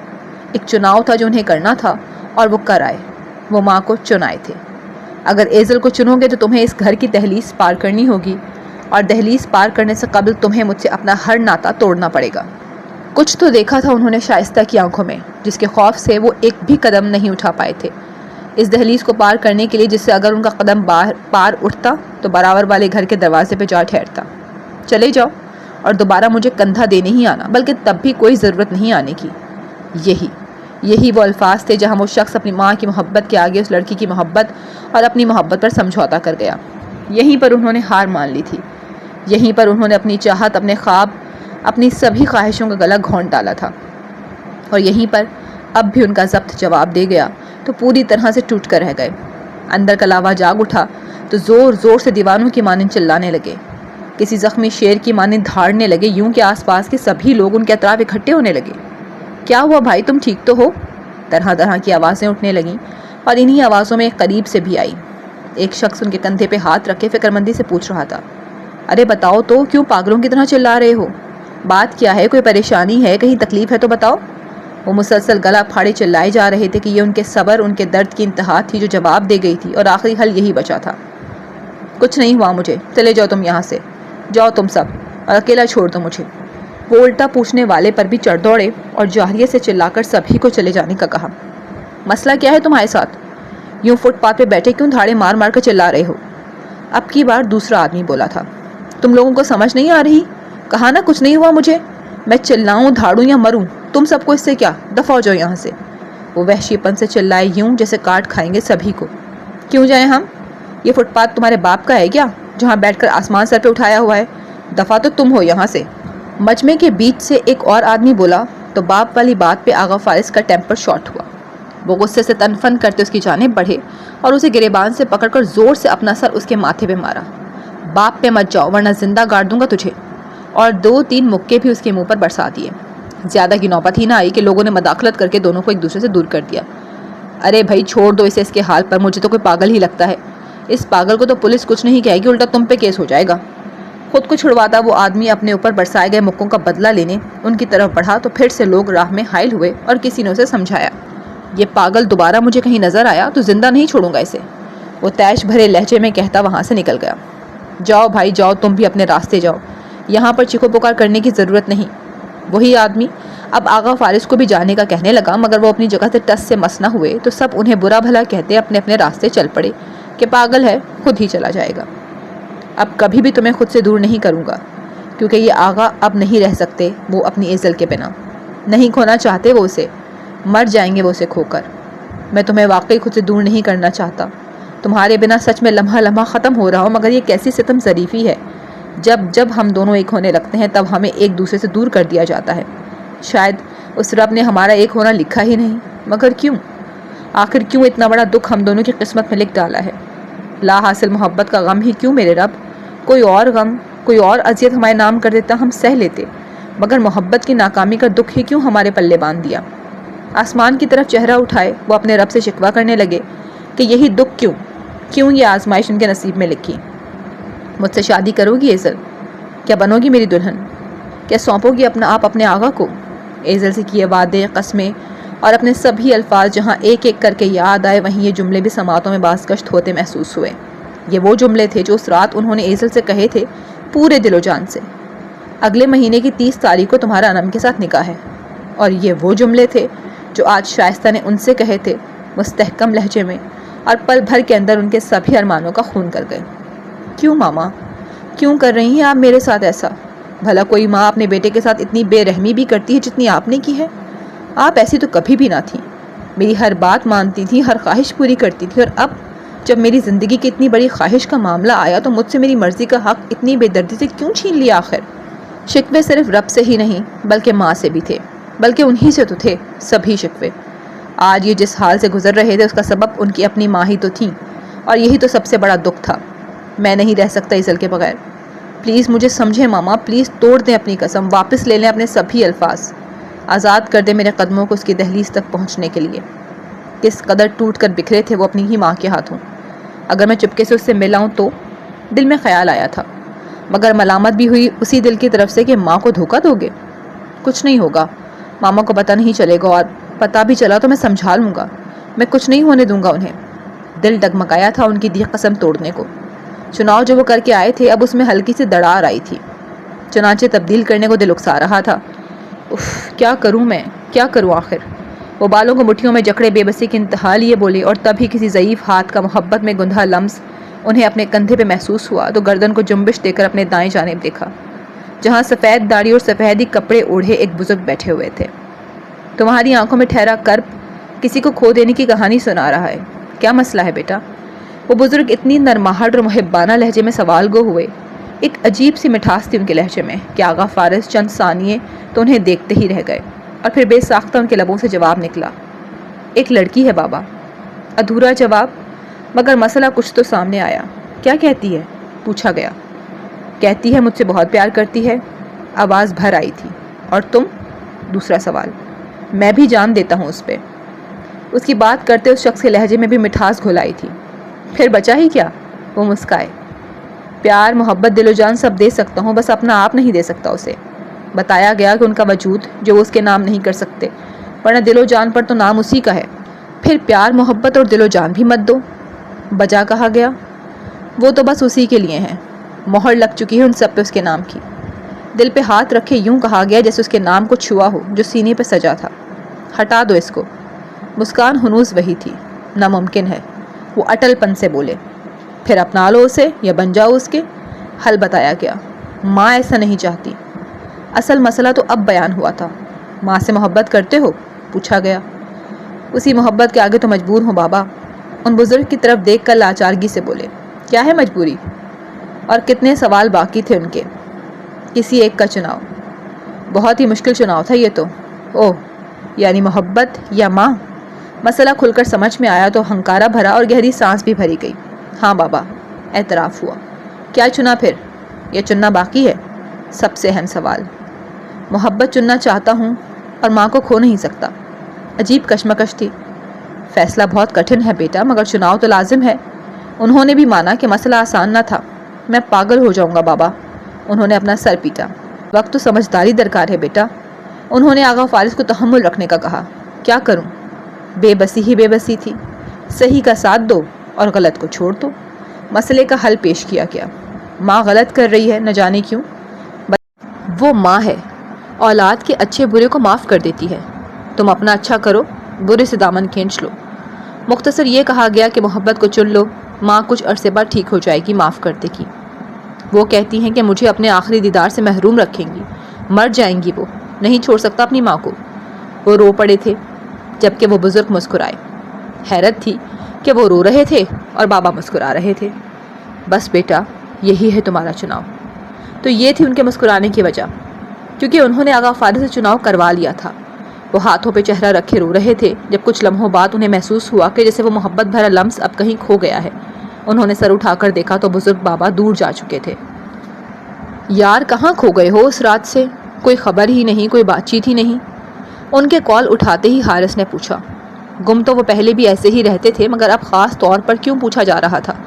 آغا فارس اچھی طرح سمجھ رہے تھے اس کال اور بے چینی کا سبب۔ کال کیوں کی؟ سوال کا سیدھا جواب دینے کی بجائے الٹا انہوں نے کچھ خلقی سے اس کے فون کرنے کا سبب پوچھا۔ وہ اس وقت شدید ڈسٹرب تھے، حد درجہ اداس تھے، بلکہ اداسی تو محض ایک چھوٹا سا لفظ تھی۔ آج تو ان سے ان کا سب کچھ کھو گیا تھا۔ ایزل ان کا سب کچھ ہی تو تھی جو ان سے دور کر دی گئی، جسے پانے کے لیے وہ التمش سے لڑے، حارث سے لڑے، انم کا دل توڑا، ماں کو منایا، ایزل کی منتیں کی، وہ آج بھی ان کے حصے میں نہ لکھی گئی۔ یہ غم کوئی چھوٹا غم تو نہ تھا، ان کی ساری زندگی کا روگ بن گئی تھی اب تو یہ محرومی۔ مجھے یاد نہیں پڑتا کہ میں نے آخری بار تمہیں کب مسکراتے ہوئے دیکھا تھا، وہ ایک ٹھنڈی آہ بھرتا بولا۔ مجھے بھی یاد نہیں پڑتا، وہ قدرے آہستگی سے بولے، مگر حارث تک ان کی آواز پہنچ گئی، جس پہ حارث کا دل فوراً مایوسی سے بھر آیا۔ اس کا مطلب تم نے ابھی تک اس سے بات نہیں کی؟ ان کی اداسی کا سبب حارث کو یہی لگا۔ بات نہیں، باتیں کی تھیں، اور آج انہی کی سزا بھگت رہا ہوں۔ انہیں اپنی وہ چیپ باتیں یاد آ گئیں جن کے سبب ایزل آج ان سے دور بھاگتی تھی۔ کیا مطلب؟ ایسا کیا کہہ دیا تھا تم نے؟ وہ الجھا۔ تم نے کال کیوں کی؟ ایک بار پھر جواب دینے کی بجائے انہوں نے وہی سوال پوچھا۔ اب بار بار پوچھ رہے ہو تو بتا ہی دیتا ہوں۔ حارث نے بھی مدعے پہ آنا چاہا۔ اور کتنا انتظار لکھا ہے میرے قسمت میں؟ قسمت کے لیک تو رب ہی جانتا تھا، مگر اندازہ تو اس شخص کو بھی تھا، تب ہی پوچھا گیا۔ تا عمر کا انتظار ہے تمہاری قسمت میں، مت وقت برباد کرو۔ وہ شدید متانت سے گویا ہوئے اور حارث کے لبوں کو چپی سی جکڑ گئے۔ اس سوال کا جواب اتنے مشکل نہ تھا جو وہ سمجھ نہ پاتا۔ اس جواب کو تو وہ لمحے کے ہزارویں حصے کے اندر سمجھ چکا تھا، مگر دل مانا ہی نہ۔ مذاق کر رہے ہو نا؟ دل کو امید تھی کہ اسے تنگ کیا جا رہا ہے۔ مذاق تو میرے ساتھ ہوا ہے۔ آغا فارس تلخی بھری ہنسی ہنستے بولے تو حارث کا دل زوروں سے دھڑکا کہ نہیں، اس بار نہیں، ایک بار اور نہیں۔ ہوا کیا ہے؟ حارث نے بے صبرے پن سے پوچھا۔ بے چینی سوا تھی۔ وہ ہوا ہے جو میرے وہم و گمان میں بھی نہ تھا۔ وہ اپنی جانب سے سچ ہی بولے تھے، مگر بتایا اب بھی نہیں تھا۔ تم سیدھی طرح منہ سے پھوٹ کیوں نہیں رہے کہ آخر ہوا کیا ہے؟ اس کے صبر کا پیمانہ لبریز ہوا تو پھٹ پڑا۔ ایک بار اور وہ اس سے محرومی کی تکلیف نہیں سہ سکتا تھا۔ اس کا دل جی جان سے گھبرا اٹھا تھا، اس کی امید کے سرے پہ خطرے کی گھنٹی بج اٹھی تھی۔ بتاؤ، کیوں کر رہی الٹی سیدھی باتیں؟ کیا ہوا ہے؟ امید ڈول رہی تھی، گہرے پانیوں میں غرق ہوتی محسوس ہو رہی تھی۔ ایک بار پھر اس لڑکی کو کھونے کی اذیت سے گزرنا نہیں چاہتا تھا وہ۔ میری شادی کی تاریخ پکی ہو گئی ہے تمہاری محبت کے ساتھ۔ ہر وہ امید ٹوٹ گئی ہے جو میں نے اور تم نے جوڑی تھی۔ سب ختم حارث، سب ختم۔ اور یہاں حارث کو لگا جیسے وہ خود بھی یہیں ختم ہو گیا ہے۔ موبائل بے ساختہ ہاتھ سے چھوٹ کر نیچے جا گرا تھا اور وہ ہکا بکا بس زمین کو تکے جا رہا تھا۔ ایسا کیسے ہو سکتا ہے؟ فارس نے تو کہا تھا کہ وہ ایزل کے بنا نہیں رہ سکتا، پھر کیسے انم کے ساتھ کو قبول کر لیا؟ ایک بار پھر میری امید کیسے ٹوٹ گئی؟ کیوں ٹوٹ گئی؟ بظاہر ٹھیک ٹھاک دکھائی دیتا، مگر اندر سے ٹوٹ کر چور ہوتا شخص ٹوٹے بکھرے لہجے میں بولا۔ اس کی خواہش، اس کے ارمانوں کا ایک بار پھر سے خون ہو چکا تھا۔ کتنے دنوں سے یہ جس امید کے سہارے خوشی خوشی جی رہا تھا، وہ امید آج ختم ہو چکی تھی۔ ہاں واقعی اس کے لیے سب یہیں ختم ہو گیا تھا۔ تم ایک بار پھر سے میرے ہاتھوں سے ریت کی مانند کیوں پھسل گئی انم؟ کتنے دنوں سے تمہیں اپنی ہتھیلی پہ سجا رکھا، تم کھو نہ جاؤ اس لیے مٹھی میں قید کر لیا، مگر پھر آخر تم کیسے ان ہاتھوں سے نکل گئی؟ موبائل تو نیچے گرا ہی تھا، وہ خود بھی دھیرے دھیرے نیچے جا بیٹھا اور گاڑی کے بونٹ سے ٹیک لگا گیا۔ میری شادی کی تاریخ پکی ہو گئی ہے تمہاری محبت کے ساتھ۔ یہ الفاظ نہیں تھے، بلکہ پگھلا ہوا سیسا تھا جو اس کے کانوں میں انڈیلا گیا تھا۔ انہوں نے تمانچہ نہیں مارا تھا، مگر حارث کو تمانچے کی مانند پوری قوت سے منہ پر لگا تھا۔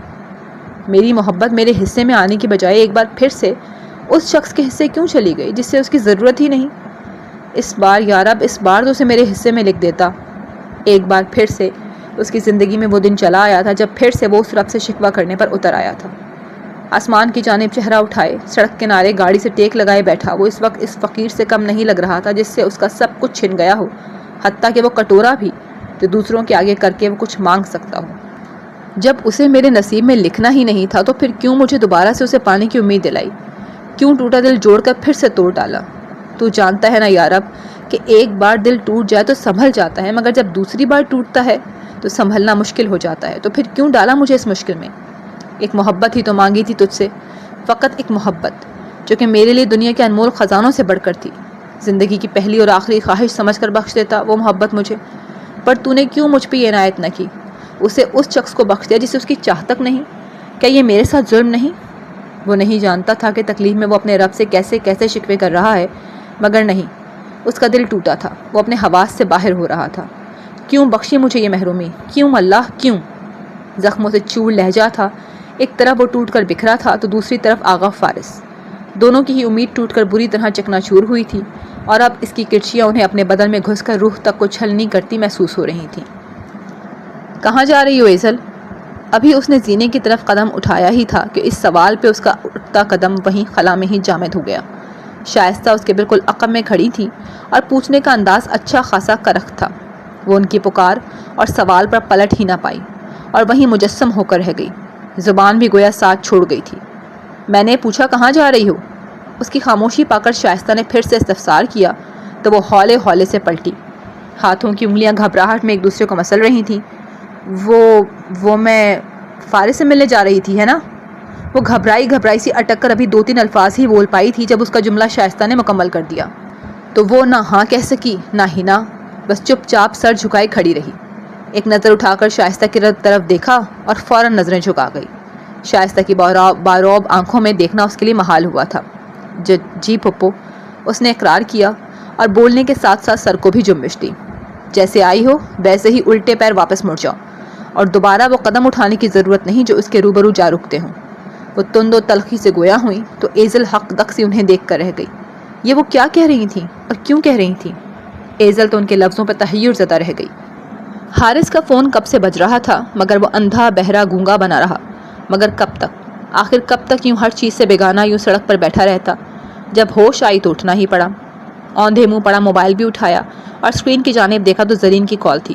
وہ کب سے اسے کال پہ کال کیے جا رہی تھی مگر وہ اٹھانے کا نام ہی نہیں لے رہا تھا۔ اس وقت کسی سے بھی بات کرنے کو جی نہیں چاہ رہا تھا۔ جی چاہ رہا تھا موبائل کو زور سے زمین پر پٹخ ڈالے، اور پٹخ بھی ڈالتا اگر جو کال ماں کی نہ ہوتی۔ جی امی جان۔ کال پک کر کے اس نے نہ سلام لی نہ کوئی اور بات۔ اس وقت زرین کو اس کے سلام دعا کی ضرورت بھی نہ تھی۔